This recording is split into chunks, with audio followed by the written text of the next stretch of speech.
करोड़ों की जमीन खरीद रहा है, ये भी अच्छा काम है, लेकिन इससे बड़ा काम वो कर रहा है जो नमाज पढ़ रहा है। क्योंकि मकान बनाना जिंदगी का मकसद नहीं है, जमीन खरीदना जिंदगी का मकसद नहीं है। मकान इसीलिए बनाता हूं ताकि मैं उसमें रहूं, सर्दी गर्मी बारिश से निजात पाऊं, और रहूं इसलिए ताकि मैं अल्लाह की इबादत करूं। कपड़ा इसीलिए पहनता हूं ताकि मैं पर्दा पोशी करूं, सत्र छुपाऊं, और सत्र इसलिए छुपाऊं ताकि मैं अल्लाह की इबादत करूं। तो कपड़ा पहनना, कपड़े का मुकाबला ये जिंदगी का मकसद नहीं है। मकान बनाना ये जिंदगी का मकसद नहीं है। जिंदगी का मकसद है पैदा करने वाले रब की इबादत करना। खाना इसीलिए जरूरी है ताकि मैं खा के जिंदा रह सकूं, और जिंदा इसलिए रहूं ताकि मैं रब की इबादत कर सकूं। खाने का मुकाबला ये मकसद हयात नहीं है, कपड़े का मुकाबला ये मकसद हयात नहीं है, मकान का मुकाबला, जमीन का मुकाबला ये मकसद हयात नहीं है। मकसद हयात है रब की इबादत। तो अब एक बंदा 1000 एकड़ जमीन खरीदा, ये छोटा सा काम है, लेकिन जो बंदा अल्लाह की इबादत करता है वो जिंदगी का सबसे बड़ा काम कर रहा है। क्या पैगाम है। और ये बात मैं तो कहता हूँ, आका अलैहिस्सलाम की हदीस पाक है, सरकार फरमाते हैं रकअतल फज्र खैरुम मिनद दुनिया व मा फीहा। अल्लाह सुब्हान। आदमी दिल के कान से सुने तो आदमी के हालात बदल जाए, लेकिन चूंकि यहाँ दिल के कान से लोग नहीं सुनते, बस इधर से सुना उधर बात को टाल दिया। हुजूर ने क्या कहा, फजर की 2 रकात नमाज दुनिया और दुनिया में जो कुछ है उससे बेहतर है। अल्लाह। दुनिया और दुनिया में, ये दुनिया 200 से ज्यादा ममालिक हैं इसमें, और इस दुनिया में सोने चांदी का पहाड़ है, इस दुनिया में पेट्रोल और डीजल के चश्मे हैं, इस दुनिया में यूरो है, डॉलर है, दिरहम है, दिनार है, सारे सिक्के, दुनिया भर के जितने सिक्के हैं सब इसी दुनिया में। हुजूर ने क्या कहा, फजर की 2 रकात नमाज दुनिया और दुनिया में जो कुछ है उससे बेहतर है। 2 rakats of fajr is better than the world and whatever is in it। World और जो कुछ वर्ल्ड में है उससे बेहतर फजर की 2 रकात नमाज।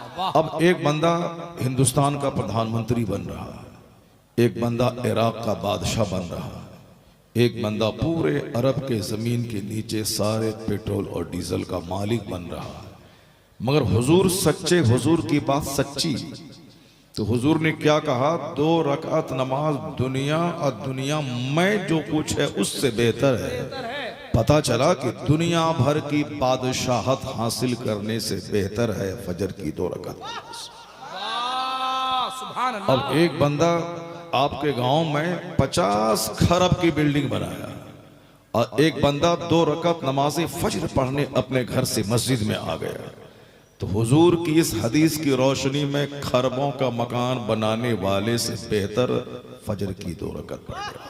सुभान अल्लाह। ये कोई हुजूर मुजाहिदे मिल्लत का कौल नहीं है, ये कोई आला हजरत का कौल नहीं है, ये सरकार गौसे आजम का फरमान नहीं है, ये फरमान है किसका, सारे पीरों के सरदार, सारे नबियों के इमाम, सारे नबियों के सरदार, आकाए दो जहां, फख्र रसूला जनाब मुहम्मदुर रसूलुल्लाह सल्लल्लाहु अलैहि वसल्लम का फरमान है। अब जिसको हुजूर पर यकीन है वो तो यही करेगा कि हुजूर ने जब कहा कि 2 रकात नमाज सारी दुनिया से बेहतर है, तो वो मकान दुकान बाद में देखेगा, सबसे पहले हुजूर के फरमान को देखेगा। तो आज जरूरत है अपने उजड़े हुए दिल को सजाने की जरूरत है। आज जरूरत है इस खुश्क आंखों में आंसू लाने की जरूरत है। आज जरूरत है उजड़े हुए घर को आबाद करने की। सबको एक नशा है, बाल बच्चों को इंजीनियर, डॉक्टर, प्रोफेसर बनाना। सबको एक नशा है कि शानदार घर, मार्बल, ग्रेनाइट, टाइल्स, मोज़ेक से सजाना है। एक नशा है अच्छा कपड़ा पहनना है, चाहे कर्ज लेके हो। बाल बच्चों की शादी में करोड़ों खर्च करना है। इसी में सारे लोग पागल हैं किसी को 1 दर्जन बीमारी हो रही है, किसी का बेटा जहर खा के मर रहा है, किसी की बेटी काफिरों के साथ भाग रही है, किसी की बीवी साहब 4 बच्चे की माँ वो किसी पड़ोस के साथ भाग रही है, यानी सारी दुनिया परेशान है। एक बंदा बेंगलोर का इंजीनियर 5 लाख महीना कमाने वाला, वो अपनी बीवी की वजह से फांसी के फंदे पे लटक रहा है। एक मंत्री वेस्ट बंगाल का ऊपर छत से कूद के जान दे रहा, एक डीएम दिल्ली का वो पंखे पे लटक के जान दे रहा। साहब दुनिया में हर तरफ आग लगी है, जिससे भी मुलाकात करें सब अपना दर्द बयान करते हैं। अभी मैं परसों एक शख्स के पास था, बहुत जबरदस्त घर, शानदार, इतना बड़ा घर था कि साहब मैं दंग रह गया। यानी 4 बीघा जमीन खरीदा था वो मकान बनाने के लिए, और उसमें से बड़े हिस्से पे बड़ा बड़ा हाल, घर में जितनी मस्जिद अपने मोहल्ले की उतनी बड़ी मस्जिद वो अपने घर में हाल बनाया हो, ताकि इसमें नमाज पढ़े 50-100 लोग नमाज पढ़ पाए। वो आप समझ सकते हैं कितना बड़ा घर होगा। मैं देखकर बाग हो गया कि शानदार घर है। और शीश महल का नाम तो सुनते हैं सारे लोग, लेकिन उसके घर को शीश महल कहा जा सकता है, क्योंकि वो कांच और ग्लास का काम करता है बेंगलोर में, और अपने घर में पूरा कांच से सजा दिया है साहब। वो छोटी छोटी विंडोज नहीं, बड़ा बड़ा दरवाजा नीचे से लेके ऊपर तक 15 फीट का, और पूरा ग्लास से सजा दिया सब कुछ। मैंने जब उनसे पूछा हालात कैसे हैं, पहले तो देख के बड़ा दिल बाग हुआ, उसके बाद बोला हुजूर 1.5 साल से कारोबार ठप चल रहा है, इसमें 2.5 करोड़ रुपए लगा चुका हूँ मकान में, अभी और इसमें और 2.5-3 करोड़ रुपए और लगेंगे, क्योंकि पूरी फिनिशिंग नहीं हुई है, लेकिन 2 साल से कारोबार बंद है। हुजूर दुआ फरमा दिए हुजूर। अंडा भी उतरवाया, एक मौली साहब था, वो अंडा पूरे बदन से उतरवाया, बोला कुछ कर दिया है, दूसरा बोला कुछ जादू कर दिया है। मैंने कहा कुछ भी नहीं किया है, कोई जादू वादू नहीं किया है। कहा कैसे? हाँ कुछ नहीं किया है। कुरान शरीफ में आया है वल्लाहु यर्ज़ुक़ु मन यशाउ बिग़ैरि हिसाब, अल्लाह जिसे चाहता है बेहिसाब देता है, और जब चाहता है रोजी घटा देता है। तो जब अल्लाह जब तक चाहा दिया और जब चाहा घटा दिया, तो अब क्यों साहब वो काला जादू के पास चक्कर में पड़ रहा है, क्यों झूठे आमिल के चक्कर में पड़ रहा है? क्या चाहता है कि तू हमेशा खूब कमाता रहा, अरबों में खेल खरबों में खेल? नहीं, ये दुनिया इससे नहीं चलती है, दुनिया अल्लाह के निज़ाम से चलती है, जो हर पैदा होने वाले को मर जाना है। जितने लोग पैदा हुए तुम्हारे गांव में आज से 100 साल पहले, बताओ कोई एक बूढ़ा नजर आता है? सब मर गए, कोई नहीं है। एक का कोई होगा तो मुर्दे से बदतर होगा। तो जब जितने लोग पैदा हुए वो मर गए, तो जो आज हैं 100 साल के बाद इसमें कोई नहीं मिलेगा। जितने लोग यहाँ हैं 100 साल के बाद ना मैं मिलूंगा ना तुम मिलोगे, सब चले जाओगे। तो ये दुनिया अल्लाह ने बनाया है, हर पैदा होने वाले को मर जाना है। और हर गरीब जो भी गरीब है, अल्लाह जिसे चाहता है बादशाह बना देता है, और जो बादशाह है उसमें से जिसे चाहता है फकीर बना देता है। कौन है जो गरीबों को अमीर बनाता है, अमीर को फकीर बनाता है? अगर सिर्फ एक काला जादू से कोई फकीर हो जाए और काला जादू से कोई मर जाए, तो फिर ये उसका क्या होगा? कुरान में आया है जब मौत का वक्त आता है 1 मिनट ना आगे होगा ना पीछे होगा, 1 मिनट आगे पीछे नहीं होगा। लेकिन यहाँ बंदा एक बूढ़ा कोई मरता है तो सोचता है कि कोई कर दिया है जो ये मर गया है। एक बंदा पहले 4-4 लाशें घर से निकलती थी, सब कहते थे अल्लाह का फैसला हमें मंजूर है, हर पैदा होने वाले को मर जाना है। 4 लाशें निकलती थी तो भी वो अल्लाह के फैसले पे राजी रहता था। और यहाँ एक बूढ़ा मर जाए तो कहता है कोई जादू कर दिया होगा। अब इस दौड़ के आमिल के पास जाता है। इसलिए मैं कहता हूं ईमान जब कमजोर रहेगा तो खरबों के मकान में रहने के बाद चेहरा सूखा रहेगा, और जब ईमान मजबूत रहेगा तो किराए के घर में भी चेहरा गुलाब की तरह हरा रहेगा। वाह वाह वाह, अल्लाह अकबर, या रसूल जिंदाबाद। वमन यतवक्कल अलल्लाह फहुव हस्बुह, जो अल्लाह पे भरोसा करता है अल्लाह उसके लिए काफी होता है। ईमान जितना यहाँ दिल में पुख्ता होगा चेहरा उतना ही हरा होगा, सही बात। और ईमान जितना यहाँ कमजोर होगा उतना चेहरा गोरा मुरझाया हुआ रहेगा।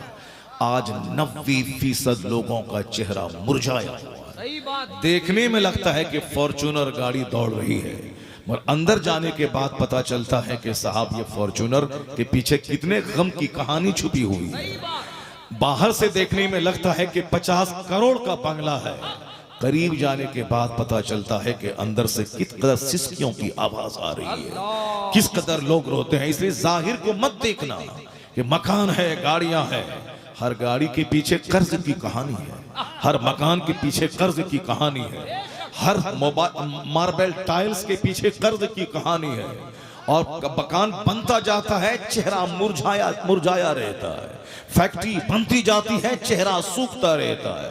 बिटिया की शादी में 1 करोड़ खर्च किया कर्ज लेकर, अब उसके बाद साहब 1 दर्जन बीमारी और गम की दास्तान लेके बैठा रहता है। ये अल्लाह की तरफ से सजा है कि जो अल्लाह को छोड़कर मकान में इज्जत तलाश करेगा, अल्लाह को छोड़कर जो गाड़ी में इज्जत तलाश करेगा, अल्लाह को छोड़कर जो दुनियावी खुशहाली में इज्जत तलाश करेगा, दौलतों के अंबार पे भी अल्लाह ताला उसके चेहरा को काला कर देगा।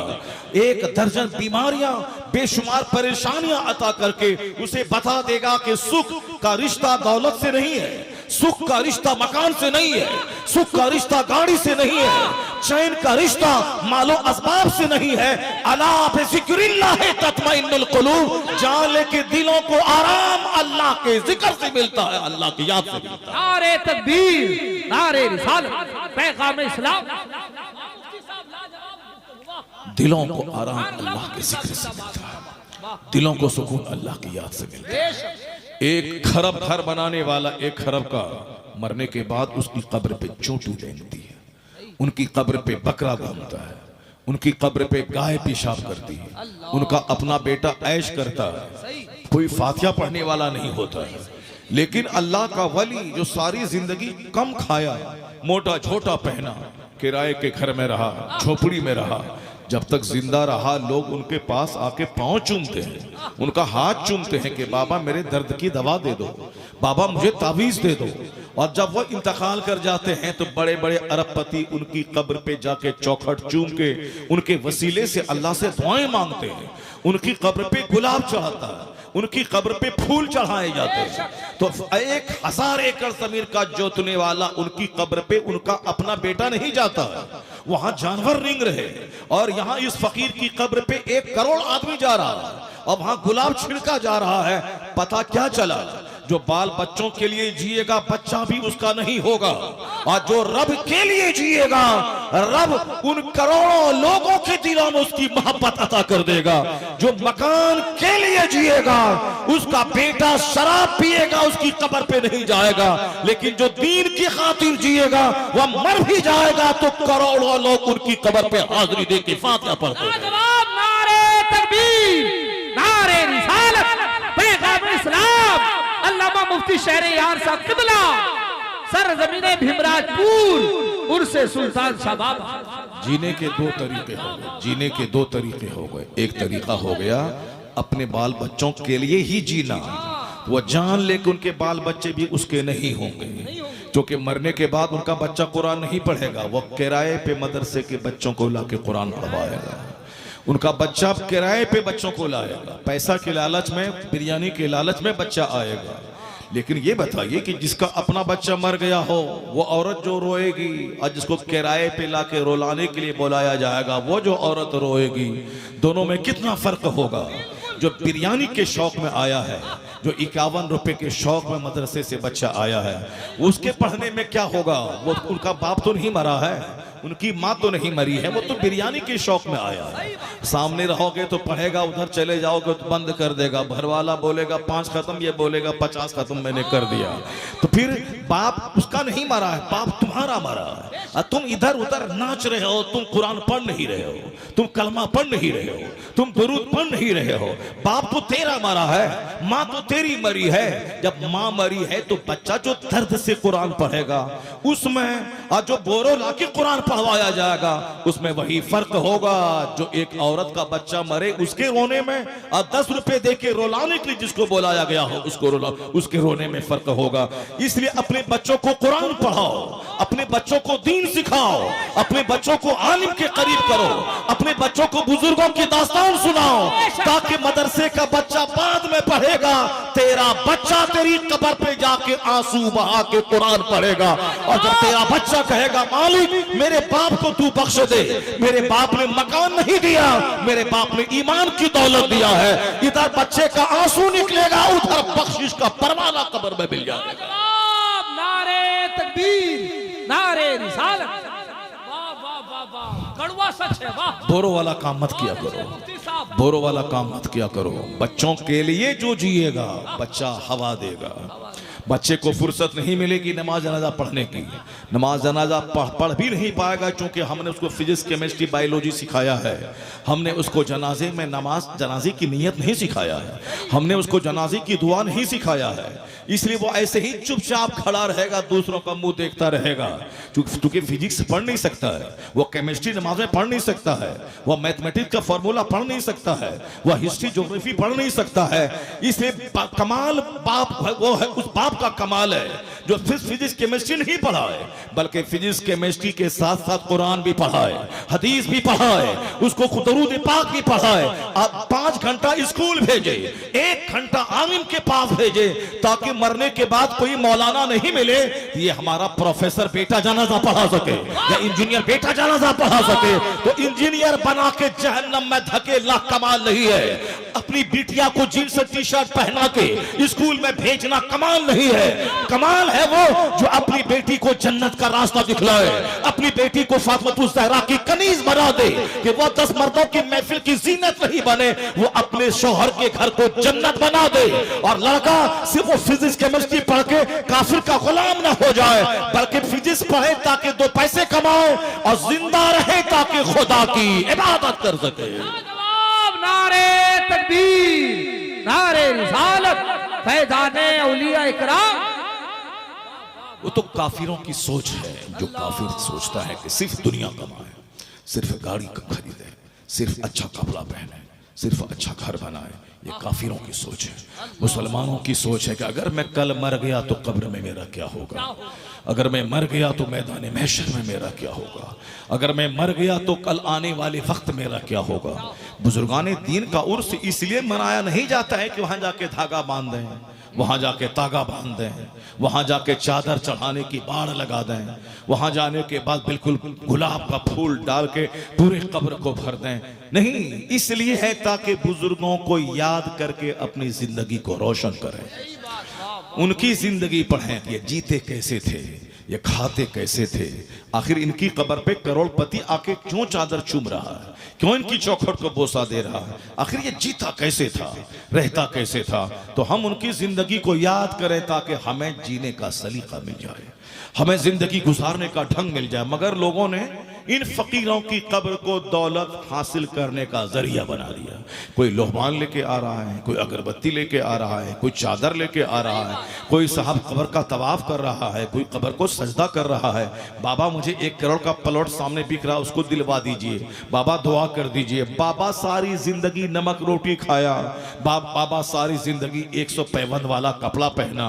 बाबा पैदा हुआ था ईरान, ईरान छोड़ के इंडिया इस्लाम की तबलीग के लिए आ गया। बाबा पैदा हुआ था ईरान में, ईरान छोड़ के बाबा बगदाद चले गए। सारे लोगों को मालूम है कि गौसे पाक कब पैदा हुए थे ईरान में, ईरान छोड़ के चले गए इराक में। क्यों गए? इल्म हासिल किया, 25-30 साल तक पढ़ते रहे, फिर 25 साल तक जाके जंगलों में दरख्त के पत्तों को खाकर अल्लाह की इबादत करते रहे। फिर जब वहां से आए तो बुराई के खिलाफ आपने जंग छेड़ दिया, बुराइयों के खिलाफ, बेहयाइयों के खिलाफ, दुनियादार बादशाहों के खिलाफ, यानी जुल्म के खिलाफ आपने जंग छेड़ दी। 40 बरस तक इशा के वजू से फजर पढ़ा, रूहानी ताकत से लैस हो गए। उसके बाद बादशाहों को ललकारा, जुल्म के खिलाफ बोले।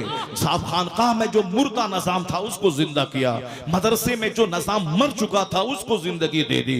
यहां तक कि बादशाहों के घरों में जो शराब और शबाब का रंग चढ़ा था उसको उतार दिया। हर तरफ दीन को जिंदगी दे दी। ना अपना घर बनाया फिर दोबारा वापस जाके ईरान में कि हम आए हैं बगदाद में पढ़ लिख के कमा के फिर वापस ईरान चले जाएं, फिर वहां शानदार 50 बीघा का प्लॉट खरीद लें, उसमें बाग लगाएं, शानदार मकान बनाएं, ताकि ईरान वाला बोले बेटा बगदाद में पढ़ने के बाद आया है तो शानदार घर बना लिया। आज हमारे इंजीनियर बनने का क्या मकसद होता है? यही कि बेटा इंजीनियर बनेगा, 2-4-10 लाख महीना कमाएगा, फिर वहां से आके शानदार घर बनाएगा और छोटी सी गाड़ी खरीदेगा, फिर 60-70 साल का होने के बाद क्या करेगा? वह दोबारा जवान हो जाएगा, फिर दोबारा नई शादी कर लेगा, फिर 200 साल तक जिंदा रहेगा। नहीं नहीं, बल्कि 60 के बाद बुढ़ापे में कदम रख के अब मरने को तैयार रहेगा। तो इस कदर वतन से बेवतन हुए 2 सिक्के कमाने के लिए इंजीनियर बने, डॉक्टर बने, मरने के बाद जहां गए वहां खरबों साल, महासंख्यों साल सदा जहां रहना है, वहां के लिए बच्चों को कोई रास्ता नहीं दिया। सिर्फ पढ़ने के बाद मकान बनाना, गार्डन खरीदना और साफ गाड़ी खरीदना ही मकसद हयात है। कोई सिख पूछे इन बुजुर्गों से कि जिन्होंने पढ़ा लिखा तो वापस ईरान आकर के घर नहीं बनाया, ईरान आके प्लॉट नहीं खरीदा, बल्कि बगदाद को सजाया, ऐसा सजाया कि बादशाह के घर में तहज्जुद दाखिल कर दिया, वहां इशराक दाखिल कर दिया, बगदाद से शराब मिटा दिया, वहां से बदकारियां मिटा दी, मदरसे को जिंदगी दे दी, खानका को जिंदगी दे दी। अब्दुल कादिर मुहीउद्दीन कहलाने लगा, दीन का जिंदा करने वाला। तो जो रात की नींद कुर्बान की रब के लिए, जो दिन का चैन कुर्बान किया रब के लिए, जो अपने खाने पीने की ख्वाहिशात पांव के नीचे दफन कर दिया रब के लिए, रब के दीन का काम किया, तो अल्लाह ने इनाम ये दिया कि बगदाद के बड़े बड़े नवाब दफन हो गए, उनका कोई चर्चा नहीं है। बगदाद के बड़े बड़े राजा मर गए, उसका कोई नामो निशान नहीं है। मगर ये जब दीन को जिंदगी दे दी तो अल्लाह ने अब्दुल कादिर को बगदाद से उठाया कि तूने मेरा दीन जिंदा किया है, अब कयामत तक तेरा नाम जिंदा रहेगा, तेरा नाम जिंदा रहेगा।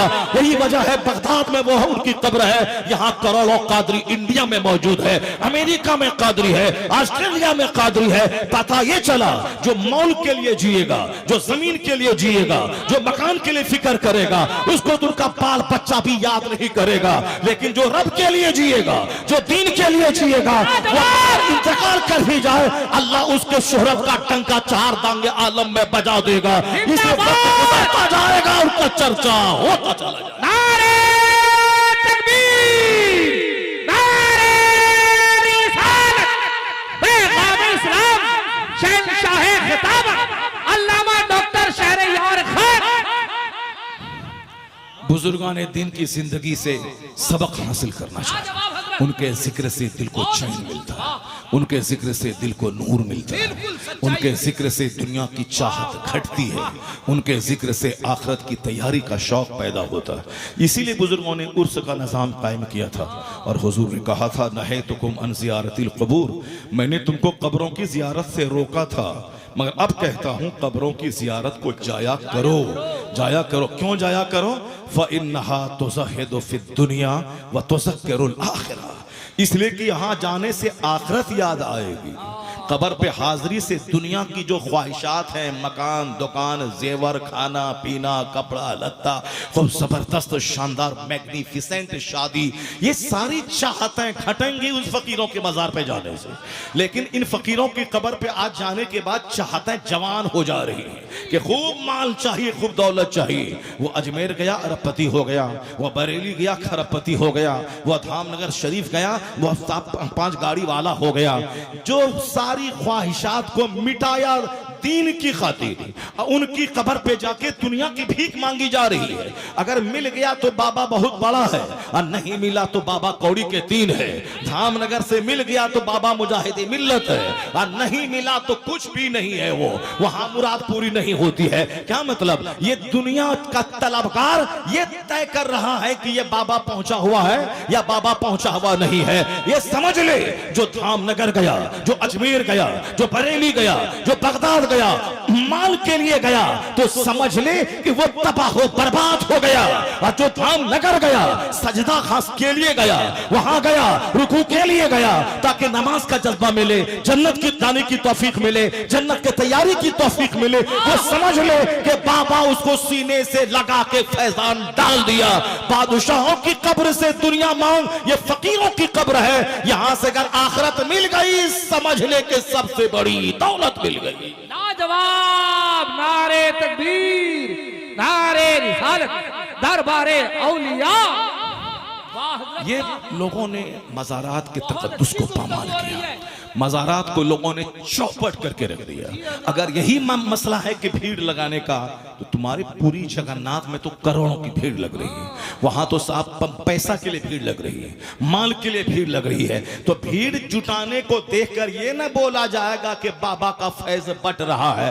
बाबा का फैज अगर ये बट रहा है कि लोग दीनदार हो रहे हैं, नमाजी हो रहे हैं, परहेजगार हो रहे हैं, औरतें पर्दे में रह रही है, औरतों की हाजिरी मजार पे नहीं हो रही है, औरतें जिस काम के लिए पैदा हुई हैं वो काम कर रही हैं। इस्लाम ने औरतों पे जुमा की नमाज फर्ज नहीं किया, क्योंकि उसका पर्दे में रहना जुमा पढ़ने से ज्यादा जरूरी है। इस्लाम ने औरतों पे ईद की नमाज वाजिब नहीं किया, क्योंकि ईद की नमाज पढ़ने के लिए घर से बाहर जाना उससे बेहतर है वो ईद ना पढ़े, वो घर में रहे। बकरीद की नमाज उस पर वाजिब नहीं है, ताकि वह बाहर जाने से बेहतर है वो घर में रहे।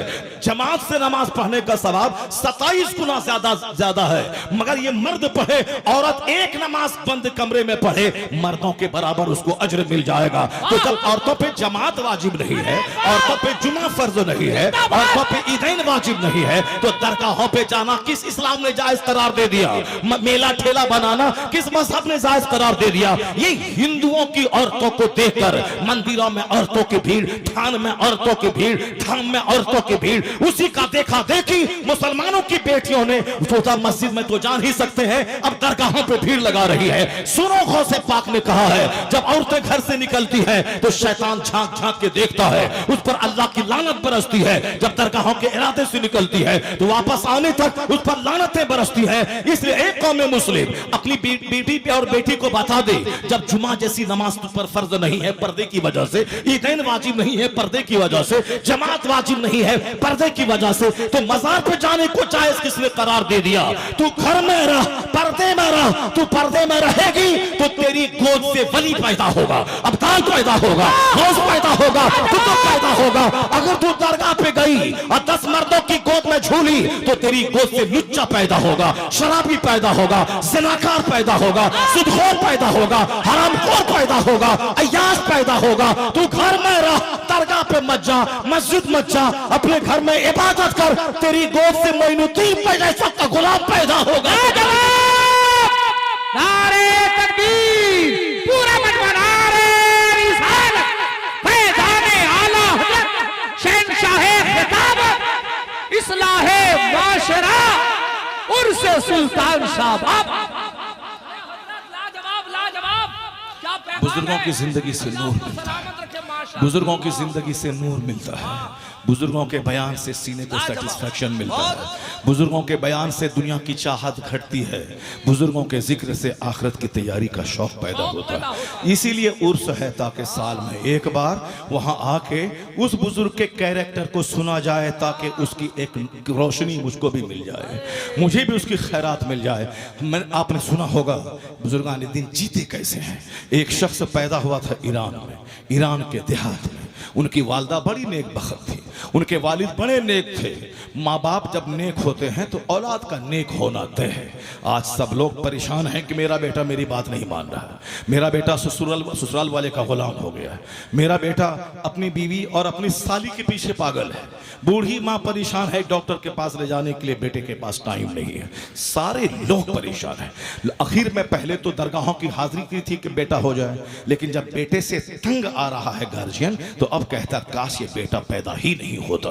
ये नाक में दम कर रहा है, बेटा दूसरों के साथ भाग रहा है, बेटियां एक चमार के साथ भाग गई, पूरे इलाके में नाक कट गई, थू थू मच गई हर तरफ। अब लोग क्या कहते हैं, पैदा ही नहीं होती या पैदा होते ही मर गई होती, ताकि आज ये जिल्लत और रुसवाई जो कई पुरखों से इज्जत के साथ रहते थे, लेकिन इस बिटिया ने सारी इज्जतों को मिट्टी में मिला दिया एक चमार के साथ भागकर। अब औरत क्या कहती, काश मैं बांझ रहती, मैं औलाद ही मुझको नहीं होती, यह दिन मुझको देखने को नहीं मिलता। ये आज लास्ट में जब तबाही का तमाशा लोग देख लेते हैं तब कहते हैं कि काश ये बेटा ही ना होता। ये गौर करना होगा, ये बच्चे शरीर कैसे पैदा होते हैं, ये बच्चे बदमाश कैसे पैदा होते हैं, ये बच्चे माँ बाप की नाक में दम करने वाले कैसे पैदा होते हैं। ऐसा थोड़ी है दुनिया में, दुनिया का सारा काम नियम से चलता है। ऐसा नहीं कि आम लगा दें वहां से सेब निकल जाए, ऐसा नहीं कि साफ बासमती धान लगाएं वहां से गेहूं निकल जाए, ऐसा थोड़ी थोड़ी है कि मैं आलू लगा दूं वहां से प्याज निकल जाए, ऐसा थोड़ी है कि मैं भिंडी की खेती करूं वहां से गोभी निकल जाए, ऐसा थोड़ी होता है कि मैं केला लगा दूं वहां से संतरा निकल जाए। नहीं होता है। अल्लाह का सारा काम नियम के मुताबिक चलता है। रोजाना रात का आना लगा दें साहब वहां आम तो वहां से निकल जाए कटहल, ऐसा नहीं होता है। इसलिए सिर्फ शादी ब्याह सिर्फ चेहरा देखने के लिए शादी नहीं होती है, सिर्फ अय्याशी के लिए शादी नहीं होती है, सिर्फ मजा लेने के लिए शादी नहीं होती है। मजा कब तक करेगा? 40-50 साल तक, जब तक जवान है। 50 साल के बाद तो बीवी से भागेगा, घर घर से भागता रहेगा, वहां जाने से डरेगा। तो फिर ये 2-4 साल रंगीन जिंदगी गुजारने के लिए ये कहना कि नाक लंबी होनी चाहिए, चेहरे पे गोश्त होना चाहिए, हाइट 5 फीट 6 फीट की होनी चाहिए, रंग गोरा होना चाहिए, तो कब तक चेहरा को चाटता रहेगा, चूमता रहेगा। इसलिए एक कलवा भी बोलता है कि मुझको गोरी खातून चाहिए। ये बता दे कि जब तुमको गोरी खातून चाहिए तो गोरी खातून भी तो चाहेगा मेरा शौहर सैफ अली खान होना चाहिए, गोरा होना चाहिए। नहीं देखता कि मैं कैसा हूं। एक नशा है। लड़की खूबसूरत होनी चाहिए, लड़की खूबसूरत होनी चाहिए, लड़की खूबसूरत होनी चाहिए। और जब शादी करके लाता है इससे ज्यादा खूबसूरत इसका छोटा भाई होता है, तो इसको ठगना दिखा के उसके साथ भाग जाती है, इसके दोस्त के साथ भाग जाती है। तो इसलिए जो मुस्तफा की शरीयत के खिलाफ कदम उठाएगा उसे तो रोना पड़ेगा, उसे तो भागना पड़ेगा, उसे तो तबाह होना पड़ेगा। हुजूर ने कहा था शादी में सिर्फ चेहरा मत देखना, शादी औलाद के लिए होती है। तो औलाद अगर तेरी नक्कटी पैदा हो जाए, औलाद तेरी कनकटी पैदा हो जाए, औलाद तेरी शराबी पैदा हो जाए तो कितना दर्द होगा। तो औलाद से कल्ब को ठंडक मिलती है। तो औलाद अच्छी पैदा हो उसके लिए अच्छी जमीन, अच्छी मां का सिलेक्शन कर।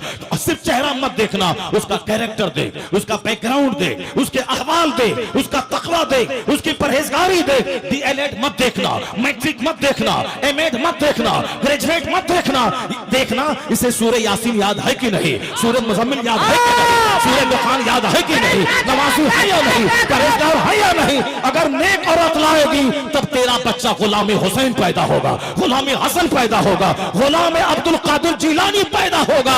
जब बाप होगा मुफ्ती नकी अली खान और माँ होगी तहज्जुद गुज़ार, तब बेटा अहमद रजा का पैदा होता है। लाजवाब, वाह वाह वाह वाह, क्या रंग और तकरीर।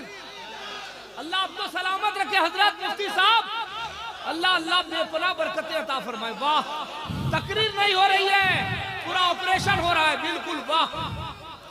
बुजुर्गों के जिक्र से नूर मिलता है, बुजुर्गों के जिक्र से सीना रोशन होता है, बुजुर्गों के जिक्र से बाल बच्चों की सोच बदलती है, बुजुर्गों के जिक्र से मोहल्ले में अमन पैदा होता है। जिस मोहल्ले में चोरों का चर्चा होगा सारे बच्चे चोर हो जाएंगे, जिस मोहल्ले में नेता का चर्चा होगा सारे बच्चे झोला ढोने वाले नेता बन जाएंगे, जिस इलाके में सारे लोग होटल मैनेजमेंट का चर्चा होता है तो सारे लोग होटल मैनेजमेंट में जाने वाले हो जाते हैं, जिस इलाके में आईएएस ऑफिसर का चर्चा होता है उस इलाके में आईएएस ऑफिसर पैदा ज्यादा हो जाते हैं। आजमगढ़ इलाके में एक गांव है जहां आबादी है 200 घर की, जिसमें 150 से ज्यादा आईएएस ऑफिसर लोग हैं। चूंकि हर तरफ आईएएस ऑफिसर है, उसी का चेहरा देखा जाता है, उसी का चर्चा होता है। आज जो मस्जिदें वीरान है, आज जो खानका उजड़ गई, आज जो मदरसा उजड़ गया, इसीलिए कि चर्चा नेकों का नहीं हो रहा है, वलियों का नहीं हो रहा है, चर्चा चोरों का हो रहा है, चर्चा डकैतों का हो रहा है, चर्चा हरामखोरों का हो रहा है। इसलिए हरामखोर बढ़ रहे हैं, जिनाकारी बढ़ रही है, शराबनोशी बढ़ रही है। अब दोबारा अपने घरों में चर्चा कर गौसे आजम का, चर्चा कर करीब नवाज का, चर्चा कर आला हजरत का, चर्चा कर मुफ्ती आजम हिंद का, चर्चा कर हुजूर मुजाहिद मिल्लत का, ताकि तेरा बेटा मुजाहिद मिल्लत तो नहीं होगा, अलबत्ता गुलामे मुजाहिद मिल्लत हो जाएगा, गुलामे आला हजरत हो जाएगा। लाजवाब लाजवाब, क्या पैगाम है। जिंदाबाद जिंदाबाद, लाजवाब। बुजुर्गों का उर्स धागा बांधने के लिए नहीं होता है, बुजुर्गों का उर्स धागा बांधने के लिए नहीं होता है। बुजुर्गों का उर्स चादर में चादर जोड़ के 1 किलोमीटर दूर तक चादर का जुलूस निकालने के लिए नहीं होता है। साहब उसको एक अलग ढंग दे दिया लोगों ने, उल्हाबान का ढंग दे दिया, साहब को कब्र के हुस्न का रंग दे दिया, लोगों ने धागे का रंग दे दिया, लोगों ने तागे का रंग दे दिया, लोगों ने कब्र के तवाफ का रंग दे दिया। जिस तरह गैर मुस्लिम वो अपने बुतों का तवाफ करता है, उसी तरह यहाँ कब्र का तवाफ हो रहा है, जिस तरह वहां गैर मुस्लिम बुतों को सजदा करता है, उसी तरह यहाँ सजदा कर रहा है एक गैर मुस्लिम, एक बदअकीदा वहाबी खबीस मरदूद। अभी 10-15 दिन पहले और ट्रेन में मैं भी सवार था एसी 2 टायर में, और वो खबीस मरदूद भी था और एक गैर मुस्लिम हिंदू बैठा हुआ था। हिंदू उसमें दोनों में बात होने लगी। ये बदतमीज वहाबी क्या उसे कहने लगा, आप लोग दुर्गा को मानते हैं। वो बोला कि तुम अजमेर गए हो। हिंदू जैन बोला तुम अजमेर गए हो? कहा हाँ हाँ अजमेर गया हो, मगर दरगाह गए हो? वो जैन बोला हिंदू दरगाह गए हो? ये बोला मैं दरगाह उरगाह नहीं जाता हूँ। दरगाह में दुर्गा में क्या फर्क है? दरगाह में दुर्गा में क्या फर्क है? मैं असर की नमाज पढ़ने के बाद अपनी सीट पर बैठ करके कुछ पढ़ रहा था। जब ये बोला कि दरगाह और दुर्गा में क्या फर्क है, मुझको रहा नहीं गया। को मैंने कहा उनसे, तुम जैसे बदतमीज किस्म के लोग ऐसे ही बात करोगे? तुम बोलने में शर्म नहीं आती तुमको कि दरगाह और दुर्गा में क्या फर्क है? मैंने उस हिंदू से कहा कि ये बताओ कि तुम दुर्गा को क्या मानते हो? बोला वो दुर्गा हमारा भगवान है, दुर्गा को हम भगवान मानते हैं। मैंने कहा इससे पूछिए आपको कि दरगाह में क्या होता है? दरगाह में एक कब्र है, उस कब्र पे लोग जाते हैं, वहां फातिहा पढ़ते हैं, उनके वसीले से दुआ मांगते हैं। क्या लोग उसको खुदा कहते हैं? लोग उसको खुदा मानते हैं। जब खुदा नहीं मानते हैं तो मैंने कहा खबीस तुमने दरगाह और दुर्गा को एक कैसे कह दिया? सटपटा सा गया वो खबीस मरदूद गैर मुक़ल्लिद वहाबी था। बिल्कुल मैंने ऐसे ही कहा कि तुम जैसे लोगों को शर्म नहीं आती है कि दरगाह और दुर्गा को तुमने एक कैसे कह दिया? दुर्गा को वो खुदा मानता है, उसके सामने सजदा करता है, लेकिन ये दरगाह है, ये दरगाह जो अल्लाह का वली आराम होता है उसको कोई खुदा नहीं मानता है, बल्कि खुदा तक पहुंचने का वसीला मानता है। इसलिए जिनके पास सड़ी हुई अकल होती है वह खबीस मरदूद दरगाह को दुर्गा समझता है। इसलिए एक कौम मुस्लिम किसी दरगाह पे जा तो सजदा करना हराम है, ताकि लोग ये न समझ ले इसकी इबादत कर रहा है। वहां तवाफ करना हराम है, ताकि लोग ये न समझे इसकी इबादत कर रहा है। आला हजरत ने 100 साल पहले कहा था, जब दरगाहों पे जाओ 4 हाथ दूरी पे रह और उसको हाथ मत लगा।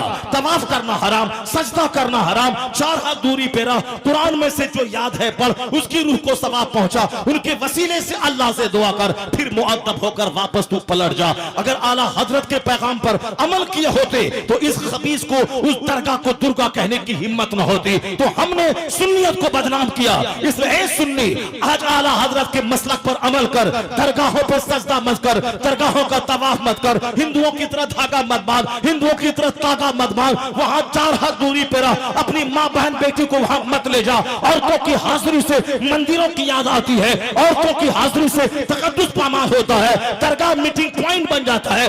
इसलिए आला हजरत के फतवे पर अमल कर, ये वहाबी खबीस ये दम तोड़ जाएगा, हर तरफ सुन्नियत की बहारें पैदा हो जाएंगी। नारे तकबीर, नारे रिसालत, फैजाने आला हजरत, खानदाने आला हजरत, फैजाने सरकार मुजाहिदे मिल्लत, शहंशाहे खिताब। हमने आला हजरत के फतवे को ताक पे रख दिया। नतीजे में आज काफिरों को ये कहने, इन बदअकीदों को कहने का मौका मिल गया है कि एक साहब गैर मुस्लिम एक पड़ा हुआ बुत को पूछता है और ये सुन्नी गैर मुस्लिम खड़ा बुत को पूछता है और ये सुन्नी पड़े हुए बुत को पूछता है। या इसीलिए उसको कहने का मौका मिल गया कि हमारी औरतें वहां जाके आंचल फैला फैला करके वहां सजदा करके वहां हाथ से रगड़ करके वो बेटा बेटी मांगती हैं। मैं कहता हूं ए मेरी माँ बहन, तुम सुन ले कि तुम्हारे लिए मॉडल मुस्तफा की बेटी फातिमा ज़हरा है। उनका बेटा हुसैन बीमार पड़ गया तो सैयदा फातिमा अपने बाप की कब्र पे रोज़े रसूल पे नहीं आई कि मेरा बेटा अच्छा हो जाए, क्योंकि वह मुस्तफा की बेटी थी, आका अलैहिस्सलाम की शहजादी थी। उन्होंने नजर मांगी, इलाही मेरा बेटा अच्छा हो गया, मैं 3 रोजे रखूंगी। हसनैन बीमार थे, अच्छे हो गए, सैयदा फातिमा रोजा रख रही है, उनकी कनीज फिजा रोजा रख रही है, हजरत मौला अली भी रोजा रख रहे हैं और रोजा रख रहे ऐसे रोजा रख रहे हैं कि यहूदी के घर से आटा लाके रोटी तैयार हुई और इफ्तार के लिए बैठे एक कैदी ने आवाज दे दी, ए मुस्तफा के घर वाले कैदी हैं, इसको खिलाओ। सारी रोटी उठा के कैदी को दे दी गई, फिर पानी पी के इफ्तार किया और फिर दूसरा रोजा चालू है। दूसरे दिन इफ्तार के लिए बैठे, एक यतीम आ गया, ए नबी के घर वाले हमें खिलाओ, मैं बहुत दिन से भूखा हूं। सारी रोटियां उठा के फिर उसको दे दी गई, फिर भूखे रह गए, पानी पे इफ्तार किया। अगला तीसरा रोजा चालू है। तीसरे रोजे के इफ्तार के टाइम में फिर एक शख्स आया, कहा मैं मिस्कीन हूं, ए नबी के घर वाले मुझको दे दे। यतीम, मिस्कीन और कैदी तीनों दिन रोटियां उठा के उनको दे दी गई। आसमान पे धूम मची है। मुस्तफा के घर वाले किस कदर रोजा रखते हैं, किस कदर फाका करते हैं, किस कदर गरीबों, मिस्किनों, यतीमों का ख्याल करते हैं। आयत करीमा लेके जिब्राइल उतर गए। यूफूना बिन नज़्र, ये लोग नजरें पूरी करते हैं। वयुतइमूना ताम अला हुब्बिही यतीमों व मिस्कीनों व असीरा, ये मुस्तफा के घर वाले यतीम, मिस्किन और कैदी को खिलाते हैं। उसके बाद कहते हैं इन्नमा नुतइमुकुम लिवजहिल्लाह ला नुरीदु मिनकुम जज़ाअन वला शुकुरा, हम अल्लाह की मोहब्बत में तुझको खिलाते हैं, लफ्ज़ शुक्रिया भी तेरी जबान से सुनना नहीं चाहते हैं। ये सारा अज अल्लाह से मांगते हैं। मुस्तफा के घर वाले भूखे रहकर गरीबों, मिस्किनों को पालते हैं। नबी लाजवाब, नबी का घर वाला लाजवाब, नबी की बेटी फातिमा लाजवाब। अगर तू भी लाजवाब बनना चाहती है, न दरगाहों पे मत आ, धागा मत मार, धागा मत मार, मुफस्सरी से फातिमा बनकर जब कोई जरूरत हो तो 3 रोजे की मिन्नत मांग ले, 10 रकात नफल की मिन्नत मांग ले। अगर ऐसा होगा तो तेरी ज़रूरत भी पूरी होगी, खुदा की इबादत भी हो जाएगी। लाजवाब, नारे तकबीर, नारे रिसालत, पैगाम इस्लाम, अल्लामा मुफ्ती शहरयार साहब किबला। बुजुर्गों के जिक्र से दिलों को नूर मिलता है, बुजुर्गों के जिक्र से दिलों को चैन मिलता है, बुजुर्गों के जिक्र से नेक बनने का जज्बा पैदा होता है। आज हमारे बच्चे बिगड़ गए, आज हमारी बेटियां बिगड़ गई, आज हमारे मर्द बिगड़ गए। सब लोग ये समझते हैं कि मैं साहब जितनी दौलत जमा कर लूं उसी में कामयाबी है, उसी में वह टिस्मार खां बना हुआ है कि जितनी दौलत हमको हो जाए। दौलतमंद के घर में शराब, वो गरीबों को हकीर समझता है, मौलवियों को हकीर समझता है। ये मौलवी क्या जानने गए, इसको जन्नत की पड़ी है, सारी दुनिया को दुनिया की पड़ी है। इसलिए अल्लाह तबारक व तआला गाहे बाहे वक्फे वक्फे से 10 साल 20 साल छूट देता है, कुछ नहीं करता है। लोग शराब पिए, ज़िना करें, खूब दौलत जमा करें। अल्लाह तबारक व तआला जब देखता है कि बंदों का घमंड बढ़ गया, दौलत की चाहत बढ़ गई, दुनिया दौलत कमाने के लिए आखिरी हद तक लोग पहुंच जाते हैं। जैसे बहुत सारे लोग अपने बाप को ज़बह कर देते हैं ताकि बाप की दौलत पे हमारा कंट्रोल हो जाए, अपने भाई को ज़बह कर देते हैं ताकि बाप की दौलत में हिस्सेदार बना बन जाए।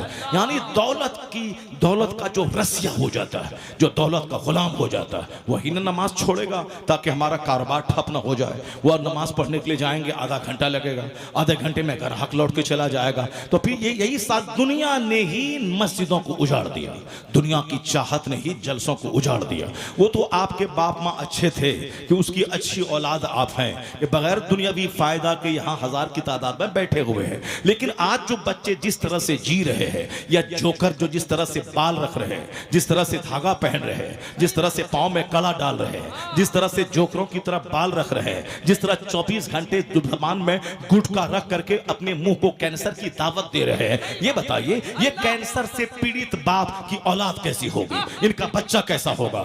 आपका बाप तो आलिम का हाथ चूमता था, आपका बाप तो आलिम के हाथ से सूटकेस लेके बहुत दूर तक चलता था, आपका बाप मुजाहिदे मिल्लत को वहां से बैल हटा के अपने कांधे पर उनकी पालकी लेके चलता था। तब जाके आप उसकी औलाद है जो आज जलसे में बैठे हैं, जलसा आबाद है, खानका आबाद है। लेकिन ये बताएं आज का जो बच्चा जी रहा है, ये आलिमों से बिदक रहा है, मदरसे से भाग रहा है, मौलवी को बेवकूफ समझ रहा है, गरीब समझ करके हकारत की निगाह से देख रहा है। मदरसे में पढ़ने से क्या मिलेगा, कोई मदरसे में पढ़ाता नहीं है। यानी हर बात को पैसे से जोड़ रहा है, आखिरत से कोई नहीं जोड़ता है, जन्नत के आराम से कोई नहीं जोड़ता है, कब्र के आराम से कोई नहीं जोड़ता है, सबसे पैसे से जोड़ रहा है। वरना ये नशा कि करोड़ों खरबों की इज्जत है बेटी, इस बेटी को जींस टी शर्ट पहना के जवान बेटी को कोचिंग सेंटर में भेजना, 4 बजे सुबह भेजना, वो 18 साल जवान लड़कों के साथ उसको पढ़ाना, उसके बाद जब इज्जत लूट जाए तो मौलाना के पास आ जाना कि हमारी बेटी का मन नहीं लग रहा है, वो वही शादी करना चाह रही है, तावीज दे दीजिए। ऐसा थोड़ी होता है कि आम के पेड़ में तावीज डाल दे तो सेब निकल जाए, नहीं होता है। आम के पेड़ में तावीज डाल दो तो हीरा निकल जाए। हर काम का इलाज तावीज नहीं है। तुमने शरीयत का काम कानून तोड़ करके अपनी जवान बेटी को तुमने कोचिंग सेंटर भेजा और तुमने बेप दुपट्टा हटा के उसके माहौल में भेजा। अगर वह लुट गई, गई, उनके साथ भाग गई, अगर वह काफिरा हो गई तो 100% कसूर उस माँ बाप का है जिसने अपनी बेटी को रात के सन्नाटे में कोचिंग सेंटर भेजा, जिसने अपनी जवान बेटी को होटल में रहने के लिए भेजा, ये 2 टका कमाने के लिए कि ये बिटिया इंजीनियर बन जाएगी, डॉक्टर बन जाएगी तो पैसा कमाएगी। ये बता दे ये 2 पैसा कमाएगी। शरीयत ने, इस्लाम ने तुम्हारी बेटी की महर की रकम मर्द के ऊपर डाल दिया है कि तुम्हारी बेटी को कुछ नहीं करना है। महर की रकम 10 लाख मर्द देगा, वलीमा का खाना मर्द खिलाएगा, कपड़ा लत्ता मर्द देगा, और सारी जिंदगी तेरी बेटी को मर्द पालेगा। वह रेड़ी चलाएगा, वह ठेला चलाएगा, वह मछली मारेगा, वह खेती करेगा, वह ईंट ढोएगा, मगर बेटी को रानी बना के रखेगा। घर में रह तो तेरे महर की रकम मेरे जिम्मे है, तेरा कपड़ा मेरे जिम्मे है, खाना मेरे जिम्मे है। तो अब वहां पे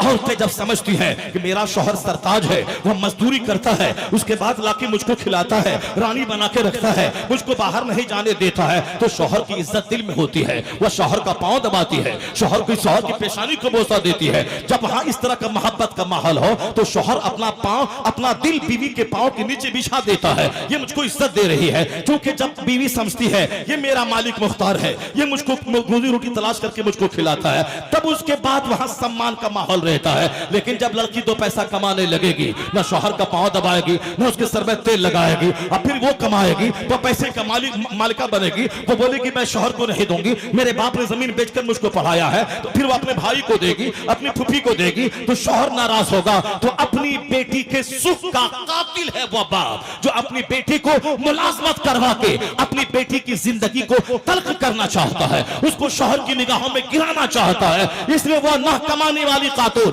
रानी बन के है, और कमाने वाली खातून का 99% रिश्ता उसका बिगड़ा हुआ है, वह रिश्ता तलाक में टूट जाता है, गैर मर्दों के साथ भाग जाती है। पीएम बनने के बाद शौहर से तलाक का मुतालबा कर रही है। इस्लाम ने यह नहीं कहा है कि इन औरतों को मारे मारे फिराओ, डीएलएड करवाओ, पैसा कमाओ, उनकी जिंदगी को बर्बाद कर दो। कुरान कहता है करना फी बयूतिकुन्ना वला तबर्रजना तबर्रुजल जाहिलिया। अल्लाह जो पैदा करने वाला है वो कहता है औरतों अपने घरों में ठहरी रहा, आवारा औरतों की तरफ मत फिराकर, मत नाचाकर, मत घुमाकर, दूसरों के चेहरे की जीनत मत बनाकर घर में रह। अल्लाह का कानून तोड़ने की वजह से तलाक हो रही है, तकरार हो रही है, काफिरों के साथ औरतें भाग रही है। अल्लाह के कानून पर अमल कर, अपने घर में रह। जो मुजाहिदे मिल्लत ने कहा, आला हजरत ने कहा, मुफ्ती आजम हिंद ने कहा, गरीब नवाज ने कहा, गौसे आजम ने कहा, हसन करीमैन ने कहा, जब बेटियां घर से बाहर निकलेंगी उनका काफिर होना तय है। और जब कुरान पे अमल करके वो घर में रहेंगी, कुरान पढ़ेंगी, सूरह मुल्क पढ़ेंगी, तो उनकी आबरू का बचना भी तय है। तब उनका बेटा का गुलामे गौस होना तय है। लाजवाब, नारे तकबीर, नारे रिसालत, पैगाम इस्लाम। अभी कुछ नहीं हुआ है, अभी जितनी बेटियां काफिरों के साथ भागी हैं, आने वाले वक्त में और भागेंगी, आने वाले वक्त में और जनाजा निकलेगा, और जाके काफिर उसको दरिंदे की तरह निचोड़ेंगे और 50 टुकड़े करके नदी में बहा देंगे। आए दिन खबरें मिल रही हैं, अखबारात में आए दिन खबरें मिल रही हैं। अल्लाह का कानून तोड़ने के बाद अमन नहीं मिलता है। अल्लाह ने क्यों कहा करना फी बयूतिकुन्ना वला तबर्रजना तबर्रुजल जाहिलिया। ये कौन कहा? जिसने हमको पानी की एक बूंद से पैदा किया है, इसने हमें माँ के पेट में माँ का माहवारी खून रोक करके हमारी ग़िज़ा का इंतजाम किया है, जिसने हमें फिर मार देगा, फिर दोबारा जिंदा करके हमसे हिसाब लेगा। तो अल्लाह का कानून तोड़ के बंदा अपना कानून चला रहा है। नहीं बेटियां पढ़ लेगी, नौकरी करेगी, तब इनकी शादी हो जाएगी। ये बता इतना घटिया सोच क्यों हो गई?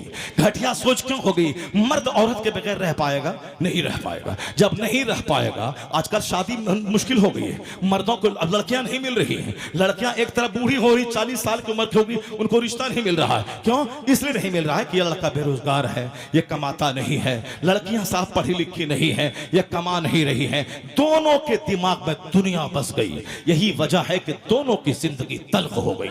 लड़के की उम्र थी 18 साल, शादी की उम्र है 18 से 22 साल। उस उम्र में जज्बात जवान होते हैं, ख्वाहिशात पुख्ता होती हैं, उस उम्र ताकत बदन में रहती है। लड़की भी अब बदकार नहीं होती है, वह दोनों जब 18-20 साल में शादी के बंधन में बन जाते हैं, फिर दोनों को जिंदगी का लुत्फ मिलता है। शौहर बीवी से खुश होती है, शौहर बीवी से खुश रहता है, बीवी शौहर से खुश रहती है। वो जो जिंदगी के आराम का लम्हा था। हमने नौकरी की तलाश में लड़की की उम्र 48 साल कर दिया, लड़के की उम्र 50 साल कर दिया। ये दोनों आ गए अधेड़ उम्र में दाखिल हो गए। ये चंद सिक्के कमाने के लिए दोनों को अधेड़ बना दिया। अब ये भी खंखड़ हो चुका है, अब वो भी खंखड़ हो चुकी है। ये दोनों रिश्ते में अब बंधे हैं 48 साल और 50 साल में। अब ये बताएं, खंखड़ होने के बाद औलाद कैसी पैदा होगी? औलाद तो महाखंखड़ पैदा हो जाएगी। वह 4 साल के बाद तो दोनों बूढ़े हो जाएंगे, दोनों एक दूसरे के लिए बोझ बन जाएंगे। इस्लाम ने कहा कि वक्त पे शादी करा अपने बच्चों की। 18 साल जब बच्चे जवान हो जाए फौरी शादी करा। लड़के हो फौरी शादी कर, लड़की हो फौरी शादी करा दे। अगर शादी में तुमने देर किया, अगर लड़के का पांव फिसल गया और लड़की दूसरों के साथ भाग गई, तो उस गुनाह में माँ बाप भी शरीक समझे जाएंगे। इसलिए आज जो सारा हिंदुस्तान का पेट फट रहा है दर्द के मारे कि मेरी बेटियां मुशरिकों के साथ भाग रही हैं, उसमें एक फैक्टर तो है कि हमारी बेटियां चंद सिक्के कमाने के शौक में जवान बेटियां घर से बाहर जा रही हैं, घर से बाहर जा रही है। दूसरा फैक्टर काम कर रहा, शादी में देरी हो रही है। हुजूर ने कहा था शादी में देरी करेगा तो ज़लज़ला पैदा होगा, जमीन में फितना पैदा होगा। अगर मुनासिब रिश्ता मिल गया, अगर तू शादी नहीं करेगा, लड़के के दीन अखलाक से राजी होने के बाद नहीं करेगा, माल देखेगा, तो जमीन में ज़लज़ला होगा, फितना पैदा होगा। वही फितना के कई लाख बेटियां गैर मुस्लिमों के साथ भागकर दुनिया को भी नरक बना डाला। मरने के बाद वहां की जन्नत तो ईमान वाले को मिलती है और वहां की जन्नत से महरूम हो गई। चंद 10 साल की लज्जतों की खातिर महासंख्यों साल की आग को उसने कबूल कर लिया। वो बेहतर तो यही था अगर उनको दीन सिखाते, पर्दे में रखते। अगर कोई काफिर उसको 1 करोड़ रुपए देकर अपनी तरफ माइल करना चाहता, तो वह तरबियत याफ्ता बेटी उनके मुंह पे थूक देती और कहती मैं जिंदगी भर कुंवारी रह जाऊंगी मगर ईमान का सौदा नहीं करूंगी। इसलिए वह बाप धन्य है जो डीएलएड नहीं करवाया, बेटी को बहारे शरीयत पढ़ाया, कानून शरीयत पढ़ाया, कंजुल ईमान पढ़ाया, उसको महफिल की जीनत नहीं कनीज़े फातिमा बनाया। यहां भी रानी बन के रहेगी, मां बन के रहेगी, पांव के नीचे जन्नत रहेगी और जब मरेगी तो कनीज़े फातिमा बनकर जन्नतुल फिरदौस चली जाएगी। वह बाप दुश्मन है अपनी औलाद का, वह बाप दुश्मन है अपनी औलाद का जो अपनी बेटियों को स्कूल कॉलेज और महफिल का रास्ता दिखाकर उनकी जिंदगी को जहन्नम में जलाकर राख कर देती है। दुश्मन है वो। जरा गौर से सुनिए, मैं सिर्फ एक चैप्टर खोलता हूं। कैसी सोच थी, कैसे लोग थे, कैसे जीते थे। यहां सिर्फ चंद सिक्कों की सोच ने सबको अंदर से नंगा, अंदर से गंदा बना के रख दिया। अब अल्लाह पर जो भरोसा करता है, अल्लाह ताला गैब से नवाजता है, वहां से देता है जहां से बंदा सोच नहीं सकता है। जरा गौर से सुनिए कि किस तरह से लोग जीते थे, कैसे लोग रहते थे। मालूम है एक बुजुर्ग है, वो अपने बाल बच्चों को पालते हैं, शरीयत की रोशनी में घर में रखते हैं। जाहिर सी बात है जिसको चाहिए 1 लाख का सोफा, उसको तो झूठ बोलना पड़ेगा। जिसको चाहिए वाल पुट्टी, फॉल से सीलिंग और साहब वार्डरो और साहब मार्बल ग्रेनाइट, उसको चाहिए कार, उसको तो मकरूज होना पड़ेगा, उसको तो साहब मकरूह और नाजेबा मनाजिर का सामना करना पड़ेगा। लेकिन जो सिंपलिसिटी पे राजी हो गया, जो सिंपल खाना, सिंपल पहनना, सिंपल घर पे राजी हो गया, वो बेशुमार खतरात से बच गया।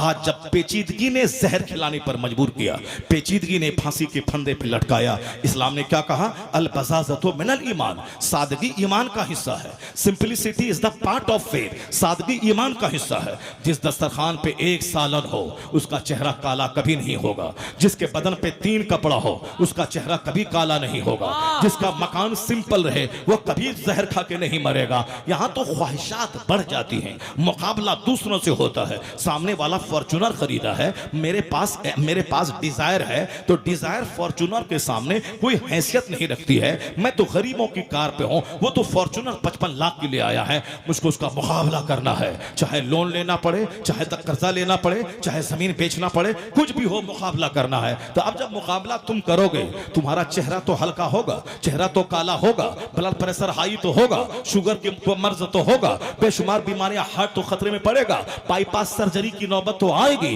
क्योंकि जो ज्यादा दुनिया के लिए लालायित रहता है उसको बाईपास सर्जरी करवाना पड़ता है, उसको साफ खतरनाक बीमारी से जूझना पड़ता है। इतना कर ले कि उसको फॉर्च्यूनर मुबारक हो। मेरे पास तो साइकिल नहीं थी, मेरा बाप तो पैदल चलता था। इलाही तेरा करोड़ों एहसान कि जिसका बाप पैदल चलता था, साइकिल नहीं थी, उसको तूने स्विफ्ट दे दिया है, उसको तूने डिजायर दे दिया है। इलाही करोड़ों एहसान तेरा, मजदूर के बच्चे को डिजायर दे दिया है। अगर ये बोलेगा चेहरा कभी काला नहीं होगा, बाईपास सर्जरी नहीं होगी, उसका चेहरा कभी काला नहीं होगा, हमेशा हरा भरा रहेगा। इसलिए मुस्तफा ने कहा कि दुनियावी एतबार से बड़ों को मत देखा कर, अपने से नीचों को देखा कर। जब देखेगा तो फिर अल्लाह की नेमतों का शुक्र अदा करने का जज्बा पैदा हो जाएगा, चेहरा हरा रहेगा, आप पेचीदगी से बचेगा, जिंदगी हल्की फुल्की रहेगी। जिंदगी से प्यार नहीं, मर के कब्र में मुस्तफा की जियारत की तमन्ना दिमाग में पैदा होती चली। बेशक नारे तकबीर, नारे रिसालत, पैगाम इस्लाम। यहाँ जो लोग कहते हैं अभी नहीं मरूं, अभी बच्चा छोटा है, बुखार होने के बाद मौत नजर आती है, पेट पाँव में कांटा चुभा तो मौत नजर आती है, ये सारी बातें इसलिए हैं कि मरना नहीं चाहता। और अक्सर आदमी के दिमाग में मरने का डर सता रहा है। मैं मर जाऊं तो मेरा प्लान अधूरा रह जाएगा, मैं अभी मर जाऊं तो मेरी बेटी की शादी कौन कराएगा, मैं मर जाऊं तो क्या होगा। ये मर जाऊं मर जाऊं मर जाऊं, इसी ने सबका चेहरे की रौनक को छीन लिया है। और हुजूर ने क्या कहा कि ऐ लोगों, एक जमाना ऐसा आएगा कि दुनिया की सारी कौमें तुझको खाने के लिए दौड़ेंगी, नोचने के लिए। और सब दस्तरखान बिछाने के बाद जैसे लोग कहते हैं आओ खाना खाओ, और सारे खाना खाने वाले दस्तरखान की तरफ दौड़ते हैं, उसी तरह दुनिया की सारी काफिर कौमें मुसलमानों को खाने के लिए दौड़ेंगी। यहूदी बोलेगा नसरानी इसे खाओ, नसरानी बोलेगा मुशरिक इसे खाओ। यह अबू दाऊद शरीफ की हदीस है, सरकार का फरमान है, जबरदस्त हदीस है, यह कमजोर ज़ईफ हदीस नहीं है। क्या कहा सरकार ने कि सारी कौमें एक दूसरे को तेरे खिलाफ आवाज देंगी, आओ मुसलमानों को निगल जाओ, चट कर जाओ। जैसे आज देख लीजिए साहब, इसराइल का यहूदी जिसको पखाना करने का ढंग नहीं मालूम है, वो फिलिस्तीन के बच्चों, बूढ़ों, औरतों, मजलूमों, माजूरों पर क्या जुल्म ढाया है। गजा को खंडर बना के रख दिया है। वहाँ के लोग साहब सामियाना डाल के रह रहे हैं, हॉस्पिटल नहीं है, वहाँ स्कूल नहीं है, बच्चे क्या खाएंगे, क्या रोजगार होगा। दुनिया का कोई मरदूद उसके खिलाफ बोलने को तैयार नहीं है। यहाँ तक कि वो जो दादा बनते हैं अमेरिका, उस खबीस मरदूद को अपने यहाँ बुला करके गाजा खाली करने का प्लान तो दे रहा है, लेकिन ये नहीं कहता कि मरदूद तुमने गाजा उजाड़ा क्यों। हमास ने तुझ पर बम गिराया था, हमास ने तेरे लोगों को कैदी बनाया था, तो हमास को तू मारेगा कि हमास के नाम पे तुमने 50,000 औरतों को मार दिया, तुमने बच्चों को मार दिया, तुमने सारा शहर उजाड़ दिया। वो खबीस मरदूद अमेरिका वो इसराइल के उस सदर को पूछ नहीं रहा है, ये कहता है कि चलो गाजा के सारे लोगों को मिस्र और जॉर्डन भेज दो और पूरी जमीन पे हम अपना कब्जा कर ले। यानी वो मरदूद उसको ये नहीं कहता कि तुमने जुल्म क्यों ढाया। सारे खबीस आपस में चट्टे बट्टे हैं। हुजूर ने कहा था कुल्लो कुफरिन मिल्लतुन वाहिद, आयत किताब में सारे काफिर एक मिल्लत पे हैं। कुरान कहता है वकालतिल यहूदु लैसतिन नसारा अला शै, यहूदी कहते हैं नसरानी 0/0 कुछ नहीं, नसरानी काफिर है। और नसरानी कहते हैं यहूदी काफिर है। कुरान में आया है यह दोनों एक दूसरे को काफिर कहते हैं। इसराइल में यहूदी, अमेरिका में क्रिश्चियन, ब्रिटेन में क्रिश्चियन, ये दोनों एक दूसरे को काफिर कहते हैं और एक दूसरे को मौका मिलने के बाद खूब पिटाई करते हैं। जैसे जर्मनी का हिटलर 50 लाख यहूदियों को ज़बह कर डाला था सेकेंड वर्ल्ड वॉर में। यह चंद लोगों को बचा हुआ छोड़ा था कश्ती में, ताकि दुनिया में जहां चाहो रहो, तो किसी ने जगह नहीं दिया था कि नहीं ये लोग शरीर लोग हैं, जहां पनाह देंगे ये हम ही को काटना शुरू करेगा। मुसलमानों ने उनको जगह दे दिया फिलिस्तीन में। अब जगह दिया, अब इस 70 साल से मुसलमानों को ही ये डंक मार रहा है। तब लोग जानते हैं कि हिटलर ने क्यों 50 लाख को काटा था। इसकी खसलत में है शरारत, बदतमीजी, नबियों का कत्ल करने वाली कौम है ये यहूदी। ये यहूदी नसरानी दोनों काफिर एक दूसरे को कहने वाले लोग हमको मिटाने के लिए एक हो गए। अमेरिका का ईसाई और इसराइल का यहूदी, ये दोनों एक हो गए। मुसलमानों को मार के खा जाना है, मुसलमानों को एक प्लेटफॉर्म पे आने नहीं देना, इसको आपस में तोड़ के रखना है और एक एक को चुन चुन के मारना है। पहले इसको तोड़ना है, इसको तुमको हम बचाएंगे, फिर उसको मारना है, फिर उसके मारने के बाद फिर इसको मारना है। है। पहले किस सद्दाम को मारना है, फिर कर्नल गद्दाफी को मारना है, फिर मिस्र के सदर को मारना है, फिर पहले ईरान को तबाह करने के लिए सद्दाम को हथियार देना है, फिर सद्दाम को मरवाने के लिए ईरान को सपोर्ट करना है, फिर उसके बाद ईरान को तबाह करने के लिए अब इसराइल के कंधे पे गन रख करके गाजा के बाद फिर ईरान को तबाह करना है। यानी यही काफिरों की सोच रही है। मैं कहता हूं ये बताइए, एक दूसरे को काफिर कहने वाले हमको मिटाने के लिए एक हो गए और एक हम है। कहीं शेख की जंग है, कहीं पठान की जंग है, कहीं साहब अंसारी की जंग है, कहीं जोलाहा की जंग है, कहीं बिहारी उत्तर प्रदेशी की जंग है, कहीं खानकाह की जंग है, कहीं पीर के नाम पे जंग है, कहीं कब्रिस्तान के नाम पे जंग है, कहीं मस्जिद के नाम पे जंग है।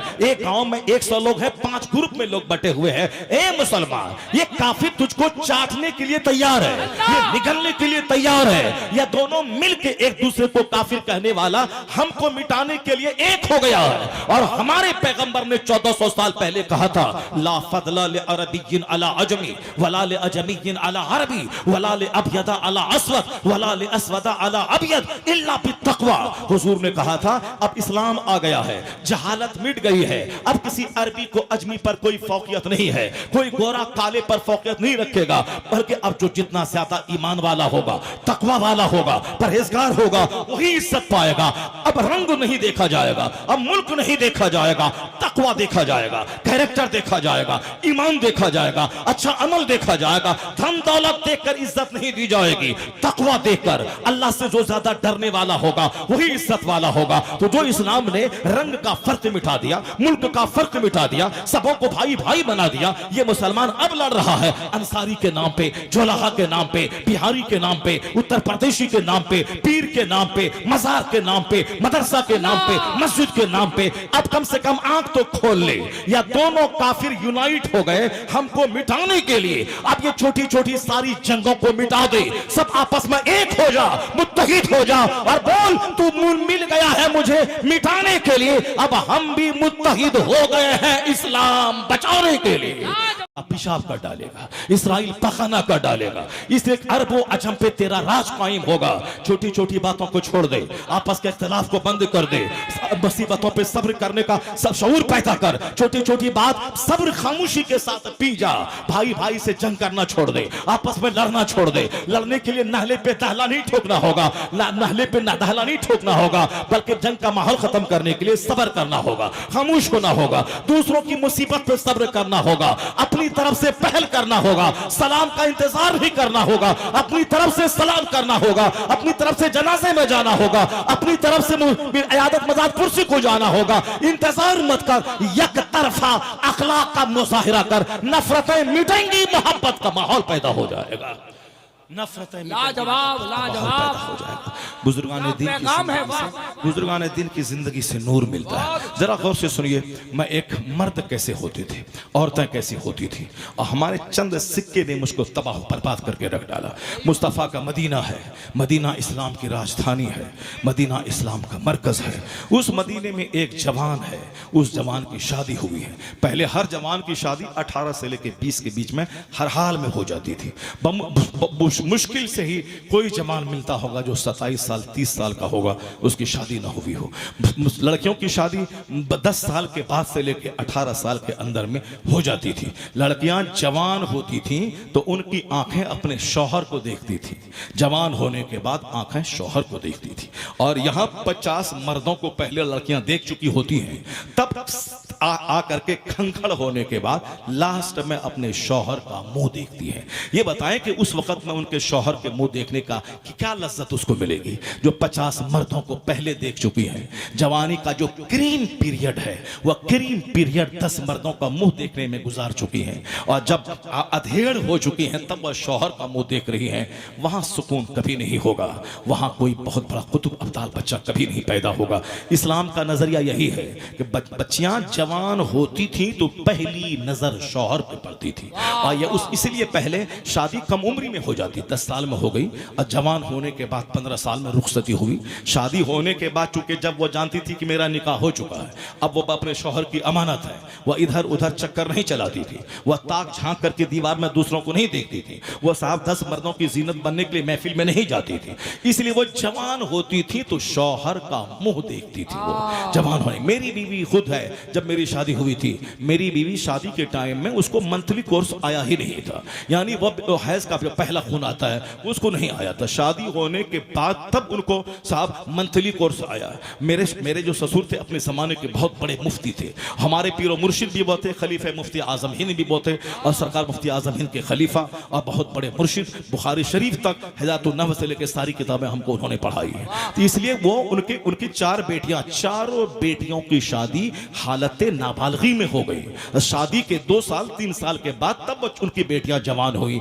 ये बताइए कि खरबों की दौलत एक तरफ, वो बीवी जो बिल्कुल अनटच्ड है, अछूत है, जिसको किसी गैर मर्द ने देखा तो दूर के छूना तो दूर की बात देखा तक नहीं है, उस औरत को पर जब आपकी नजर पड़ेगी तो आपके दिल में क्या कैफियत पैदा होगी। और फिर यहां उस औरत के दिल में जो हाई स्कूल में 2 लड़कों के बीच में चक्कर चला चुकी हो, जो मैट्रिक में चक्कर चला चुकी हो, जो इंटरमीडिएट में 10 मर्दों से चक्कर चला चुकी हो, पहले इनके पैसा लिया, इनका परस लिया, इनकी गोद में झूली, जब इनका पैसा छोड़ दिया तो फिर दूसरे यार को तलाश करने लगी, जब उसका पैसा नोच लिया फिर तीसरे यार को तलाश करने लगी। ये बताइए कि जो मैट्रिक से लेकर के ग्रेजुएशन तक 1 दर्जन लड़कों का मुंह देख चुकी हो और अपनी जवानी का मिसयूज कर चुकी हो, शौहर क्या उसमें इंटरेस्ट लेगा? शौहर में वो क्या इंटरेस्ट लेगी? वह बोलेगी ये सब तो हो चुका है, यह सब कुछ तजर्बा हो चुका है, इसलिए तकरार, इसीलिए तलाक, इसीलिए साहब 2-4 साल के बाद मार धाड़ लड़ाई झगड़े हो रहे हैं। इसी लड़ाई झगड़े हैं जब शौहर को पता चल जाए कि इसके मोबाइल पे दूसरों का फोन आ रहा है, ये बताइए तो वो जेल जाल के डर से उसको कबूल कर ले, अलग बात है, वरना दिल में कभी वो औरत नहीं उतरेगी जो मोबाइल पे दूसरों से बात कर रही हो। आज बेशुमार रिश्ते टूट गए, गैरतमंद शौहर लड़की को छोड़ के पंजाब भाग गया, कहा नहीं जो यूज्ड है उसके साथ मैं कैसे रहूंगा। गरीब से गरीब आदमी नहीं चाहता कि मेरी बीवी दूसरों के हाथ में हाथ रही हो। इसे आज जो ताल्लुकात टूट रहे हैं, आज जो इदारे शरिया में 1 लाख केस है तलाक के और खुला के, इसीलिए है क्योंकि यहां वक्त पे शादी नहीं हो रही है, ना मर्द की शादी हो रही है, और बाप नहीं करा रहा है, तू खिलाएगा क्या, और तुझको नौकरी मिलेगी तब होगा, तो बाप शादी नहीं करा रहा है, तो लड़का क्या करेगा? महीने में 1 बार वो भुवनेश्वर जा रहा है, तवाइफ के कोठे पे जा रहा है, वह मुश्तजनी पाखाना रूम में कर रहा है, वह हैंड प्रैक्टिस कर रहा है, वह मनी निकाल रहा है। अब साहब जो 10 साल तक जवान हुआ 18 साल में, शादी हो रही है 28 साल में, और जो मुश्तजनी कर चुका हो, जो इकलामबाजी कर रहा हो, जो गाहे बगाहे तवाइफ के कोठे पे कलकत्ता भुवनेश्वर जा रहा हो, ये अब इनकी शादी जब 30 साल की उम्र में होगी, जो 10 साल से नाजायज काम कर रहा है, पैगंबर ने 1400 साल पहले कहा था, ना के हुल यदे मलऊन, हाथ से निकाह करने वाला मलऊन है, उस पर लानत है जो हाथ से मनी निकाले, जिसको हैंड प्रैक्टिस का नाम देते हैं। ये शादी में ताखीर की वजह से बेशुमार बच्चे हैं जो इस मर्ज में मुब्तला है, वह सामने तकरीर सुनते हैं, वह तौबा कर लेते हैं, वह 10 दिन के बाद फिर मन नहीं मानता है, उस पर बेचैनी पैदा होती है, जुझलाहट होती है, वह फिर जबकि तौबा उसकी टूट जाती है, वह खतरनाक काम कर बैठता है, वह रो रहा है, वह हिजड़ा बन जा रहा है, शादी के बाद बीवी के काबिल नहीं रह जाता है। जो अननेचुरल काम करेगा, यानी खिलाफी फितरत सेक्स की तकमील करेगा, चाहे तवाइफ के कोठे पे जाए, या मुश्तजनी करे, या इखलामबाजी करे, या जानवर से सोहबत करे, या फिर वो बिस्तर पे लेट के तकिए के साथ मनी निकाले, फिर साहब वो तो हिजड़ा नामर्द हो जाएगा, उसके बच्चे अधूरा, नामुकम्मल, इनकम्प्लीट पैदा होंगे, नाकिसुल खिलकत बच्चे पैदा होंगे, उसके बच्चे अधूरे पैदा होंगे। ये समाज दुश्मन है अपने बच्चों का, जो अपने बच्चों की शादी में देर करता है, ताखीर करता है। अरे यार, जब चमार खाना खाता है, जब डोम खाना खाता है, जब जानवर खाना खाता है, तो मुसलमान है, मुस्तफा का गुलाम है, तो कैसे समझ लिया कि नौकरी के बगैर खाना नहीं मिलेगा? अल्लाह ने कहा है तू निकाह कर, अगर तू फकीर है तो अल्लाह तुझे गनी बना देगा। अल्लाह पर भरोसा कर, अल्लाह वहां से रोजी देगा जहां से बंदा सोच नहीं सकता है। वाह क्या पैगाम है, वाह वाह देगा जहां से बंदा सोच नहीं सकता है। बस सिर्फ 2 टका, 2 मकान और गाड़ी, इसी ने औरतों की आबरू को लुटा दिया, इसी ने मर्दों को अपनी बीवी में सुकून खत्म करके 10 औरतों की तरफ ललचाई निगाह देखने पर मजबूर किया। मुस्तफा के खिलाफ जो चलेगा उसको तो बर्बाद होना है, उसका बेटा बर्बाद होगा, उसकी बेटी बर्बाद होगी, उसकी जिंदगी बर्बाद होगी, कमाता जाएगा तबाह बर्बाद होता जाएगा। बुजुर्गों ने कैसी जिंदगी गुजारी जरा देखिए। मदीने में एक शख्स है, उसकी शादी हो गई। शादी वो पहले होती थी बहुत बिल्कुल क्रीम पीरियड में। शादी होने के चंद दिन अपनी बीवी के साथ वो गुजारे। एक जज्बा होता था कि मेरा बेटा मुजाहिद हो, इस्लाम के काम आए। हमारी माँ बहन बेटी तो अपने बेटों के बारे में तमन्ना करते हैं कि मेरा बेटा साहब एक्टर बने, इंजीनियर बने, डॉक्टर बने। अरब की माएँ दुआ करती थी कि या अल्लाह मुझको औलाद दे ताकि वो औलाद मुजाहिद बन के तेरे दीन के काम आ सके। मुझे मुजाहिद बेटा दे जो सर कटा सके ताकि मैं क़यामत के दिन शहीद की माँ कहला जाऊं। इसलिए अरब की औरतें धन्य हैं जिन्होंने मुजाहिदीन की एक खेप तैयार की है, जिसने अरबो अजम को हिला डाला, जिसने सारी दुनिया पे इस्लाम की हुकूमत कायम कर दी। यह हम जैसे हिजड़ों और नामर्दों की वजह से नहीं हुआ है, जिन्होंने समंदर में कदम रख दिया, जिन्होंने फांसी के फंदे को चूम लिया, जिन्होंने काफिरों के बीच में घुसकर जख्म से निढाल होने के बाद वहां के सत्ते पे कब्जा कर लिया। पहले जान हथेली पे लेके वतन से बेवतन हुए वह लोग, तब आज इस्लाम मुस्कुरा रहा है हिंदुस्तान में, तब इस्लाम मुस्कुरा रहा है स्पेन में, तब इस्लाम मुस्कुरा रहा है पूरी दुनिया में। अगर वह लोग अपनी बीवी, अपना बच्चा, अपना घर लेके पकड़ के रहते, नहीं बाहर कुछ बोलेगा तो जेल में डाल देगा, जब जेल में जाओगे तो कोई बचाने वाला नहीं होगा, कोई निकालने वाला नहीं होगा। जहां की औरतों का दिल इतना छोटा हो उसका बेटा मुजाहिद कभी नहीं पैदा होगा। जहां दूसरे लोग इस कदर डराते खबरदार ऐसा बोलिएगा तो जेल में डाल देगा, जब जेल में जाएगा कोई नहीं छोड़ आएगा आपको। अगर यही सोच सहाबा कराम के दिमाग में होती तो इस्लाम अरब में महदूद होकर रह जाता, इस्लाम इंडिया नहीं पहुंच पाता। वो तो हमारी माएँ थी अरब की जो बच्चों को जन्म देने के बाद दूध पिलाते हुए कहती थी इलाही मेरे बेटे को मुजाहिद बनाना, मेरे बेटे को दीनदार बनाना, मेरे बेटे को इस्लाम का खादिम बनाना, ये उनकी तमन्ना होती थी। और आज हम अपने बेटे को इंजीनियर डॉक्टर बनाने के चक्कर में बेनमाजी बना के जहन्नम पहुंचा देते हैं। वो मुजाहिद मदीने का शादी हुई जवानी में चंद दिन बीवी के साथ रहा, उसके बाद इस्लाम ने आवाज दी चलो सरहद पे इस्लाम बचाने के लिए। दुश्मनों ने सर उठाया है, वो मुजाहिद इस्लामी फौज में शामिल हुआ और सरहद की तरफ गया इस्लाम की खिदमत करें बचाने के लिए। अब वहां पहले कानून था कि 4 महीने के बाद, उमर फारूक आज़म रज़ी अल्लाह ताला अन्हु ने कानून बना दिया था कि 4 महीने तक सिपाही बाहर रहेंगे, 4 महीने के बाद फिर वापस अपने घर आ जाएंगे। चूंकि मैं अब उमर फारूक आज़म ने अपनी बेटी से पूछा था कि बेटी ये बता दें कि एक औरत अपने शौहर के बगैर कितने दिन तक रह सकती है। उनकी बेटी ने शर्म हया की मारी, शर्म हया की मुजस्समा, उन्होंने उंगली के इशारे से 4 का इशारा किया। उमर फारूक आज़म समझ गए कि एक औरत 4 महीने तक अपने शौहर के बगैर रह सकती है, 4 महीने के बाद ऐसा नहीं करना चाहिए। तो आपने बाज़ाब्ता एक ऑर्डिनेंस जारी कर दिया कि जो भी फौजी बाहर रहते हैं वो 4 महीने के अंदर अंदर वो अपने घर आ जाएं, फिर चंद दिन घर में रहें, फिर उसके बाद सरहद पे चले जाएं। ऐसा इसलिए हुआ था उमर फारूक आज़म मदीने की गलियों में गश्त लगा रहे थे। उस दौरान गश्त एक घर से आवाज आ रही थी, काश मेरा शौहर मेरे साथ होता तो आज भी हमारी चारपाई की चूल्हें हिलती। या एक बड़े दर्द के साथ कुछ गा रही थी। उमर फारूक आज़म ने पता लगाया कि आखिर इस औरत की कहानी क्या है। पता चला कि इनके शौहर जिहाद में गए हुए हैं, कई महीने हो गए आए नहीं है। तो अब एक औरत बेचारी सोते हुए वो इस तरह के कुछ नज़्म गा रही थी, काश मेरे शौहर मेरे साथ होती तो हमारी भी चारपाई की चूल्हें हिलती। उमर फारूक आज़म ने बेटी से पूछा बेटी ये बता कितने दिन तक, का इशारे से 4। फिर उसके बाद आपने एक ऐलान जारी कर दिया कि 4 महीने तक आए। तो मगर एक्सेप्शनल केस ये होता है, ये तो एक आम कानून है, लेकिन जहां शदीद जरूरत हो इस्लाम बचाने की तो फिर वहां पे आदमी बरस तक सरहद पे रह जाते हैं। मदीने का वह मुजाहिद 4 महीने के बाद वापस आने वाला था, मगर फिर आवाज आई इस्लाम बचाओ। अगर ये घर चले गए तो सरहद पे दुश्मन की सरगर्मी और बढ़ जाएगी, वह इस्लाम पे खतरनाक अटैक करेगा। इसलिए एक्सेप्शनल एक जो टीम होती है फौज की, हजारों लाखों लोग फौज में होते हैं, मगर कुछ मुख्तसर टीम बहादुरों की होती है जो खतरनाक हालात में उस हालात से निपटने का हुनर रखता हो, ताकत और जौहर रखता हो। उस टीम में वो नौजवान शामिल था। कहा कि नहीं अब मुझे अगले 4 महीने के बाद जाना है। फिर गए वहां, फिर आवाज आई इस्लाम बचाओ, फिर अगले 4 महीने के बाद जाना। इस तरह करते करते वो गुस्सा नहीं किया, कमांडर को नहीं बोला कि मैं घर जा रहा हूं मुझको नौकरी से निकाल दो, नहीं, चूंकि सबके दिल में इस्लाम का दर्द होता था। कैसे इस्लाम आबाद हो, कैसे कुफ्र कमजोर हो, कैसे पूरी दुनिया में इस्लाम फैले, कैसे मुसलमानों की इज्जत आबरू धन दौलत सब बचे, काफिर इस पर अटैक न करे, एक दर्द होता था। यहां तो हम लोग उजड़ गए कि पड़ोसी के घर में कोई घुस के मार काट करे तो हम अपना दरवाजा बंद करके रहते हैं, क्यों साहब वो मर रहा है हम तो सेफ रहे, उसको मारने के बाद फिर मेरी बारी आती है, चुन चुन के सबको मारता है। अगर गांव में आग लगे और सब लोग अपने घर में रहे तो धीरे धीरे सबका घर जल कर राख हो जाएगा। अगर किसी ने बहादुरी करके घर से बाहर निकला, उस लगी हुई आग को बुझा दिया, अगर वह आग बुझी तो सारा गांव सेफ हो जाएगा। इसलिए जुल्म को देखने के बाद खामोश मत रहना, अगर बुराई हो तो उसको रोकने की कोशिश करना। मुस्तफा फरमाते हैं वमर रआ मुनकरन फलयुगय्यिरहु बियदी, if any one of you sees an evil action stop this with his hand. अगर कोई बुराई देखे तो अपने हाथ से रोके।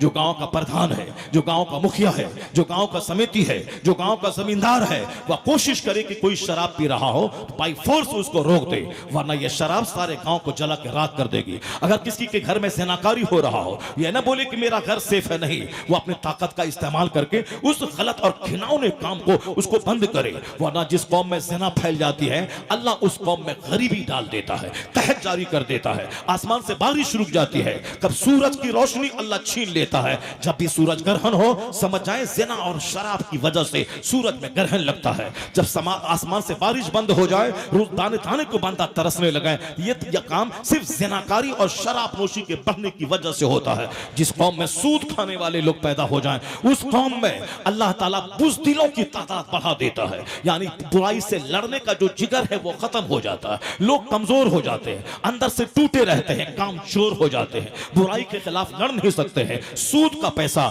इंसानियत और ह्यूमैनिटी को तबाह बर्बाद करके रख देता है। इसलिए कभी भी ज़िना के खिलाफ खामोश नहीं रहना चाहिए, शराब के खिलाफ खामोश नहीं रहना चाहिए। हुजूर ने क्या कहा, जिसके पास ताकत है वह ताकत से रोक दे, हाथ पकड़ ले जालिम का, उनसुर अखा का जालिमन और मजलूमन। मुस्तफा कहते हैं अपने भाई की मदद कर, या जालिम हो या मजलूम हो। कहा हुजूर मजलूम की तो मदद कर सकते हैं, यानी जो ऑप्रेस्ड है, जिस पर जुल्म हुआ है, उसको तो पैसा दे दें, उसकी दिलजोई कर दें, उसका साथ दे दें, ये तो मजलूम की मदद होगी। जालिम की मदद कैसे होगी? आका फरमाते हैं जालिम को जुल्म से रोक दे, ये उसकी मदद है। जालिम को जुल्म से रोक दे, शराबी को शराब पीने से रोक दे। या मत बोलना कि हम बोलेंगे तो हम दिख जाएंगे, हम लोगों के सामने आ जाएंगे, फिर तो क्या होगा, फिर वो तुमको दिखाएगा।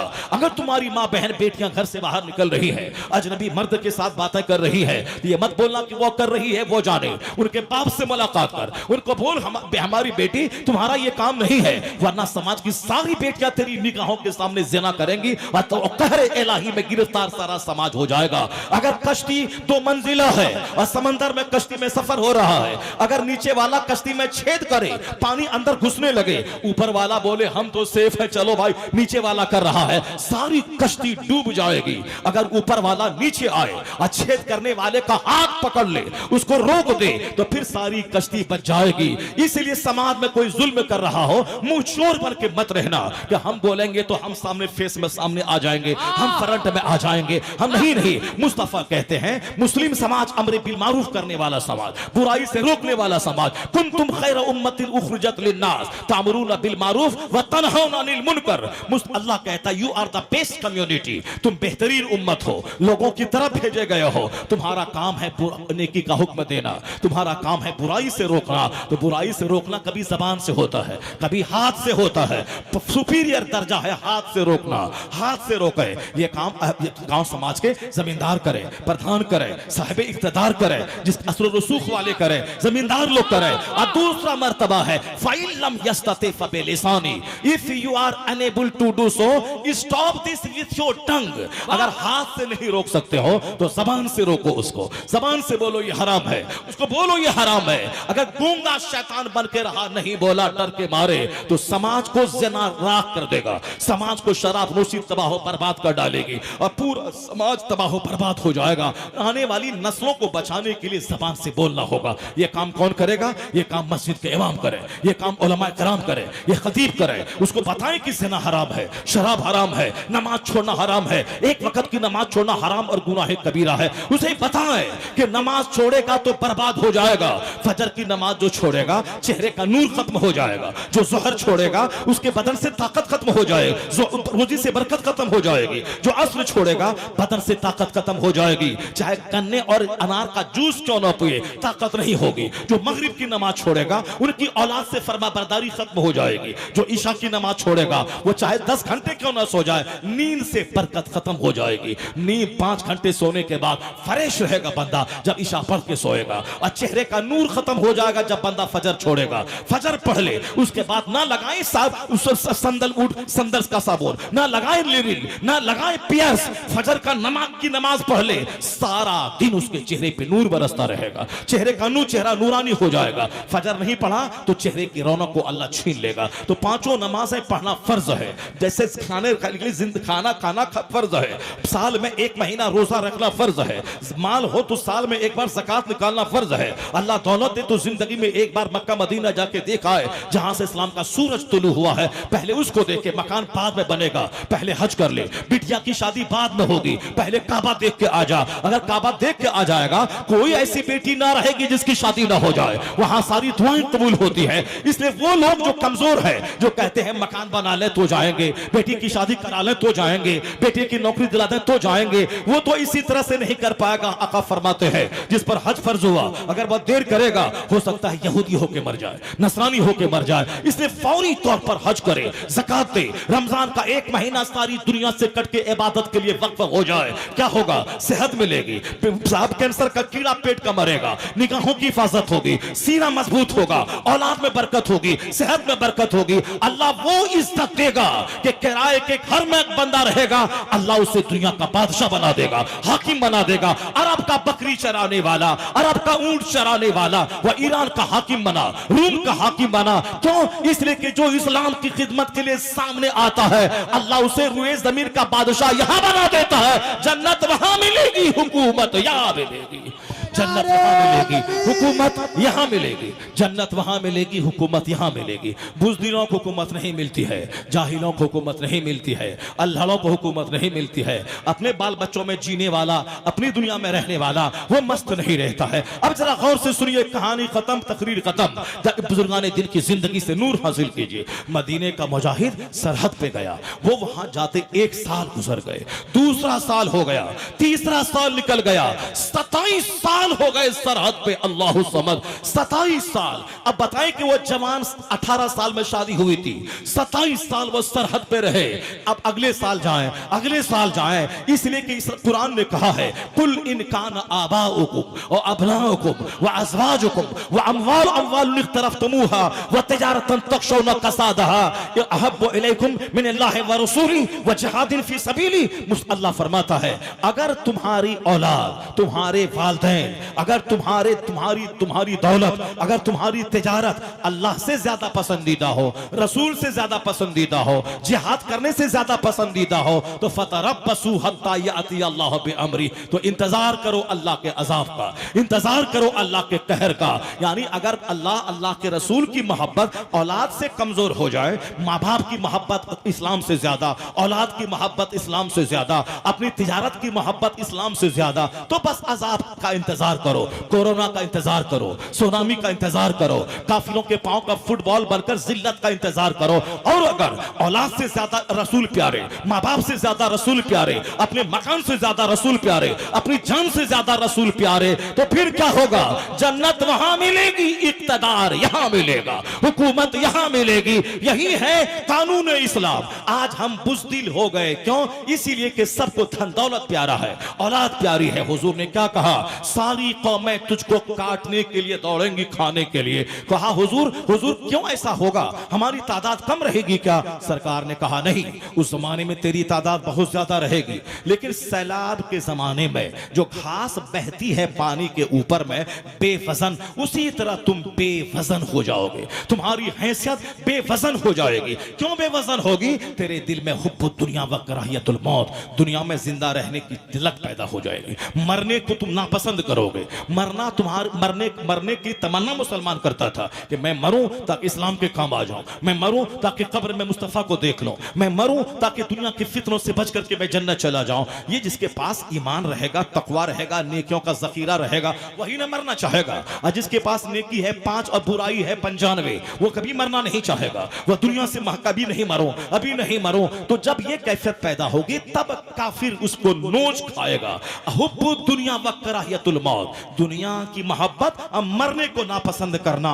इसी वजह से दुनिया की सारी काफिर कौमें मुसलमानों को खाने के लिए दौड़ेंगी। आज जो कैफियत हमारी हो गई है, अपनी अपनी डफली, अपना अपना राग, मदरसा बंद हो जाए, जलसा बंद हो जाए, खानका लूट जाए, मदरसा बंद हो जाए, मुसलमान का शहर जल जाए, मगर मेरा बेटा, मेरी बेटी, मेरा दामाद, मेरा पोता, मेरा घर, मेरी दुकान, मेरी फैक्ट्री, इस वजह से सब लूट रहे हैं। अल्लाह सारे कारोबार से प्यारा, मुस्तफा माँ बाप औलाद जान से प्यारा। जिस दिन हो गया हिंद भी तुम्हारा है, चाइना जापान भी तुम्हारा है, उस वक्त बोलेगा चीनो अरब हमारा, हिंदुस्तान हमारा, मुस्लिम है हम, वतन है सारा जहां हमारा। बड़ा काम करने के लिए जिहाद, स्ट्रगल की जरूरत है, जद्दोजहद की जरूरत है, मेहनत की जरूरत है। बड़ा काम मेहनत का मतलब करता है। 27 साल वो सरहद पे वो नौजवान रह गया। अब बीवी जब जिनकी शादी हुई होगी उस वक्त उम्र रही होगी 15 साल। अब बताना कि 27 साल के बाद उसकी उम्र कितनी हो गई होगी? बुढ़ापे में कदम रख चुकी है, शौहर बूढ़ा हो गया है। 27 साल के बाद जब लौटा, ऐसा नहीं कि 27 साल कम मैं तो समाज में घूमेंगी, नहीं मेरा शौहर नहीं है तो मैं सामान लाने खुद जाऊंगी, मैं बाजार में जाऊंगी ताकि समाज के सारे लोग जान जाए कि भाई इनका शौहर जिहाद पे गया है, इसीलिए सौदा सलफ लाने जा रही हैं। जरूरतन रात के सन्नाटे में कभी शाम के टाइम में बाजार गई, कुछ ले लिया, आ गई। पड़ोस के लोगों ने आपका चेहरा तक नहीं देखा, पड़ोस के औरतों ने सर के बाल को नहीं देखा। जो औरत बचना चाहती है अल्लाह ताला उसको बचा देता है, जो खुद लूटना चाहती है वो तो लूट ही जाती है। 27 साल तक इज्जत की हिफाजत करने वाली जवान लड़की अगर कुंवारी रहती तो चलो ठीक है, लज्जत नहीं चकी है वो, लेकिन जो शौहर की लज्जत चख चुकी हो उसका 27 साल तक सब्र करना कितना मुश्किल काम है। लेकिन जिसके दिल में अल्लाह का डर हो, जहन्नम की आग से बचने का जज्बा हो, जिनके सामने मुस्तफा की मोहब्बत हो, उनके लिए अपने जज्बात पे कंट्रोल करना कोई भारी बात नहीं है। क्योंकि यहां अल्लाह का डर खत्म हो गया, यहां रसूल पाक की मोहब्बत खत्म हो गई। मोहब्बत की सिर्फ ढोंग रचा रहा है, दरगाहों की सिर्फ ढोंग रचा रहा है, जो रियलिटी है वो खत्म हो गई। रियलिटी का मतलब अल्लाह रसूल जान से ज्यादा प्यारे हो जाए। तो जब जान से ज्यादा प्यारे होंगे तो कड़ाके की सर्दी हो या जबरदस्त गर्मी, वो कभी नमाज ना छोड़ेगा, वो कभी रोजा ना छोड़ेगा, वो गर्मी का बहाना नहीं बनाएगा। वो तो बोलेगा मेरे मुस्तफा को जब रोजा प्यारा है तो 16 घंटे का रोजा हो या 18 घंटे का रोजा हो, अगर मर भी जाऊं तो हालत रोजा में मरूं तो सीधे जन्नत में पहुंच जाऊं। वह दवाई का ढोंग नहीं रचाएगा, वह बीमारी के ढोंग नहीं रचाएगा कि हमको शुगर है, रोजा रखेंगे तो मर जाएंगे। आज 10 साल हो गए हमारे शुगर के, पर अल्हम्दुलिल्लाह उस हालत रोजा में रोजा रखना, उम्रा करना, 16 घंटे का रोजा, और फिर रमजान के दिनों में खिताब करना, जुमा का खिताब करना। लेकिन आज तक ऐसा कभी नहीं हुआ कि शुगर है, मर जाऊंगा, भूख लग रही है, खतरनाक हो रहा, नहीं, वो तो कमजोर किस्म के लोग हैं जिन्हें शुगर रोजा रखने से मना करता है। लेकिन जो लोग अल्लाह से डरते हैं कि मर क्यों ना जाओ रोजा नहीं छोड़ूंगा, उसका रोजा रखना आसान हो जाता है, शुगर दब जाता है, रोजा गालिब आ जाता है। वो कमजोर किस्म के लोग हैं जो बहाना बनाते हैं। मैंने बचपन में देखा अपने गांव समाज में बूढ़ा सब आदमी दवाई कमर में लुंगी में लिए फिर रहा है। क्या करें, डॉक्टर ने दवाई लिख दी है। ये बेईमान किस्म के लोग हैं जिसको जो नहीं जानता कि मरने के बाद का एक दिन 50,000 साल का होगा, 50,000 साल जहन्नम में जलना पड़ेगा। ये तो सिर्फ दुनिया को दिखाने के लिए टोपी पहन लेता है, दुनिया को दिखाने के लिए बाइक पे चल के ईद की नमाज पढ़ने चला जाता है। जिसका दिल अल्लाह की मोहब्बत से सरशार हो वो दुनिया को नहीं दिखाता, वो तो रब्बे करीम को दिखाता है। मदीने का मुजाहिद 27 साल सरहद पे रहा, 27 साल यहाँ बीवी उनकी इज्जत की हिफाजत करती रही। यहाँ आज हमारी बेटियां जो गरम ग़िज़ा, गरम मोबाइल 27 घंटे वेट नहीं करती हैं, 27 दिन इंतजार नहीं करती हैं। अखबारात में खबरें आ रही, आजमगढ़ जहाँ के लोग बाहर रहते हैं सऊदी अरब में, वहाँ की औरतें, शौहर तो हर साल 2 साल के बाद आते हैं, लेकिन जो सड़े हुए घराने की लड़कियां हैं जिनकी आदत बचपन स्कूल कॉलेज से बिगड़ी हुई है, उसको साहब जो पखाने का कीड़ा है जब तक पखाना ना चाटे उसको चैन नहीं मिलेगा, लेकिन जो भौरा है वह तो गुलाब को चूसता है। इसलिए जो पखाने की कीड़ा है, यानी जो 2-4 मर्दों के साथ अपने दिल लगाए तो फिर उसको एक शौहर के साथ दिल नहीं लगेगा। एक फाहिशा औरत वह 2-4 मर्दों से दिल दिल लगाती थी। उनका शौहर जानता था, शौहर बोला ये काम तुम छोड़ दो, तुमको मैं वास्ता देता हूं तुम छोड़ दो। वह बोली कि एक काम करो तो मैं छोड़ देती हूँ, तुम एक कटोरा ले लो और सिर्फ 7 दिन 10 आदमी के यहाँ मांग के खाओ, उसके बाद फिर मैं छोड़ दूंगी। शौहर बेचारा अपनी बीवी को बुराई से रोकने के लिए हाथ में कटोरे लिया, 10 आदमी के घर शाम में रोजाना मांगा और खाया। अब 10 दिन के बाद वह बीवी बोली अब ये काम तुम छोड़ दो, अब ये काम छोड़ दो। शौहर क्या बोला,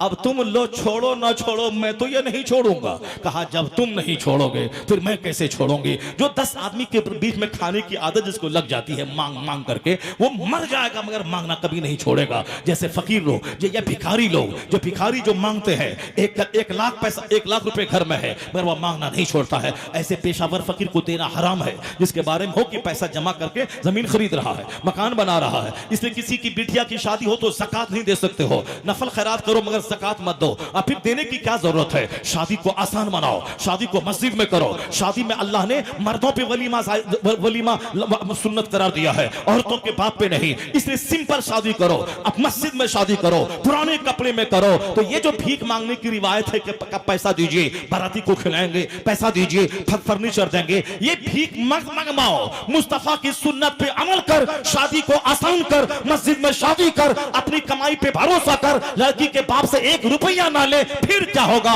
ज़िनाकारी भी रुकेगी, शादी आसान होती चली जाएगी। यहां तो साहब लड़की के बाप हमारे बाराती को खिलाए भी और सारा सामान भी वही दे, हाथ की घड़ी 3 पीस सूट और मोटर कार सब वही दे। नतीजे में समाज कंगाल हो गया।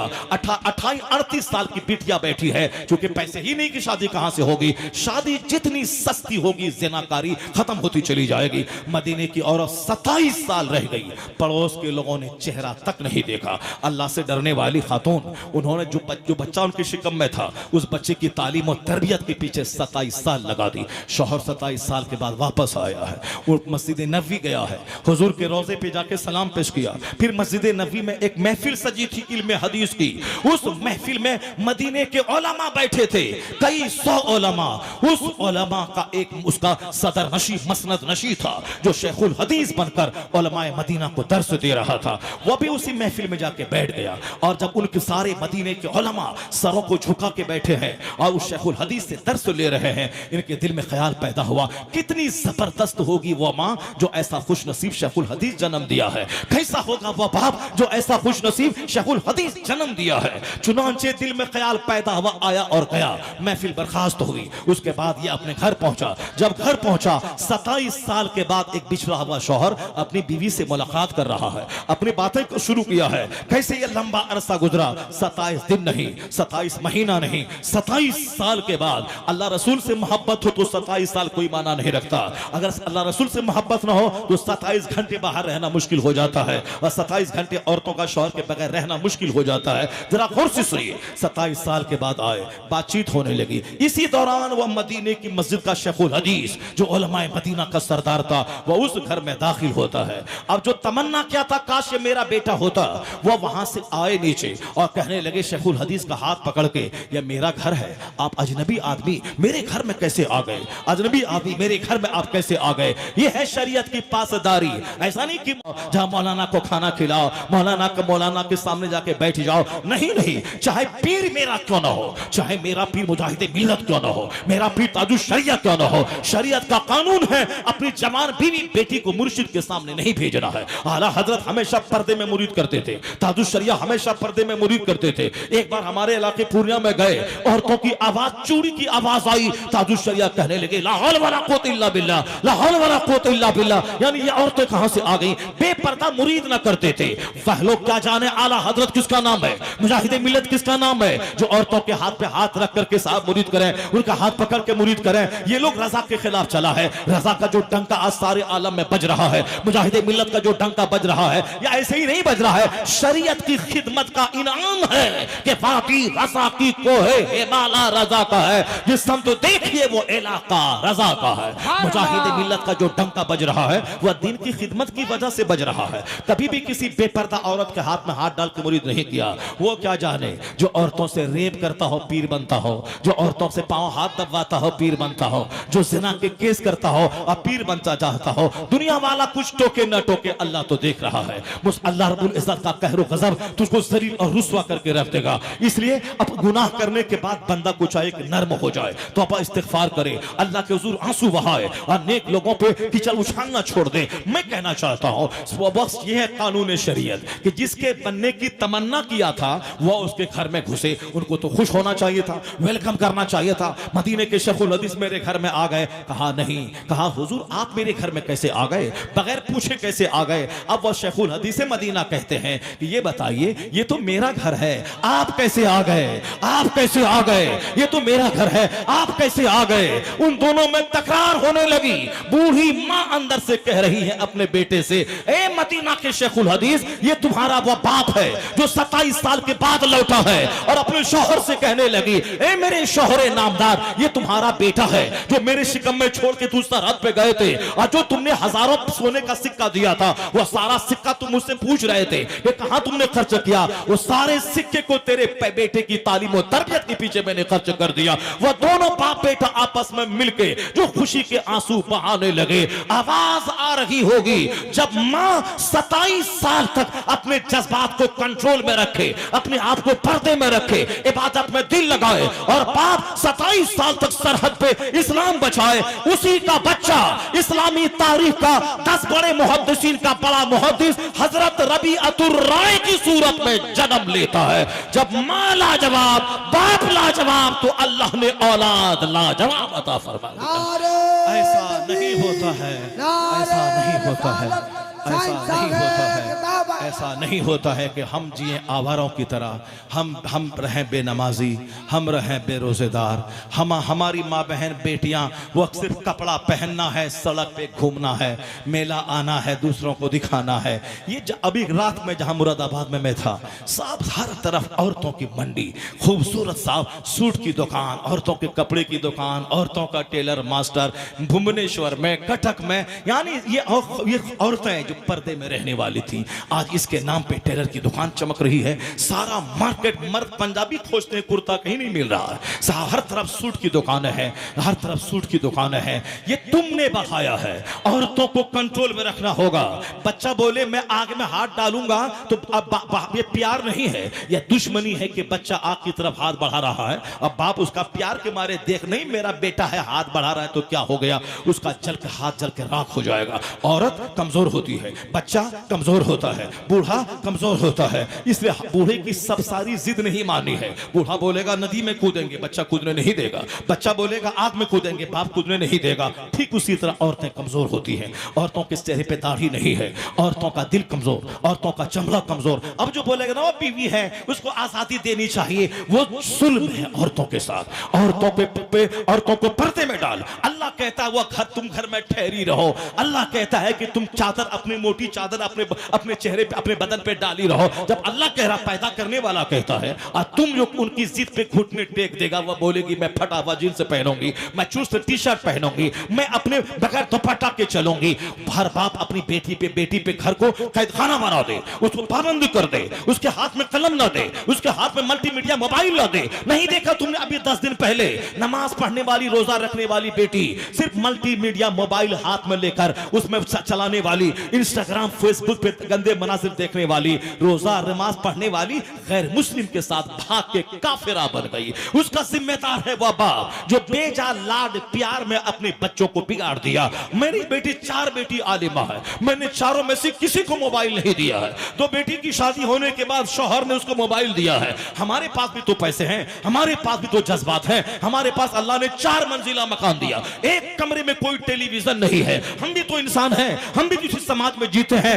1 लाख सड़ा हुआ बेटा जो अंग्रेजी में एमए ना किया हो, मैंने अंग्रेजी में एमए किया है, मैंने अंग्रेजी में ऑनर्स किया है, मैंने 400 बच्चों में मैट्रिक में टॉप किया है, मैंने इंटरमीडिएट में 10 कॉलेज में सबसे टॉप रिजल्ट मैंने लाया है। तो स्कूल कॉलेज का माहौल मैंने देखा है, मैं कभी मेरी दाढ़ी शरीयत के हद से कम नहीं हुई, कभी मैंने इस्लामी लिबास को नहीं त्याग दिया। मैंने कॉलेज की डिग्रियां भी मैंने हासिल की है इस्लामी लिबास और इस्लामी शरीयत की दाढ़ी की रोशनी में। इसलिए मेरी कौम ज्यादा जज्बात को बेकाबू मत होने दे। बुजुर्गान दिन की जिंदगी का मुताला कर। जो मोहब्बत करेगा फिल्म एक्टर से, उसके साथ वो जहन्नम में जले। जो मोहब्बत करेगा नेता से, उसके साथ वो जहन्नम में जले। जो मोहब्बत करेगा बुजुर्गों से, जहां गौसे पाक जाएंगे वहां तू जाएगा, जहां गरीब नवाज जाएंगे वहां तू जाएगा, जहां आला हजरत जाएंगे वहां तू जाएगा। इसलिए उर्स होता है, बुजुर्गों से मोहब्बत कर, वो मोहब्बत तुझे जन्नत ले जाएगी, दुनिया में सुख अता करेगी।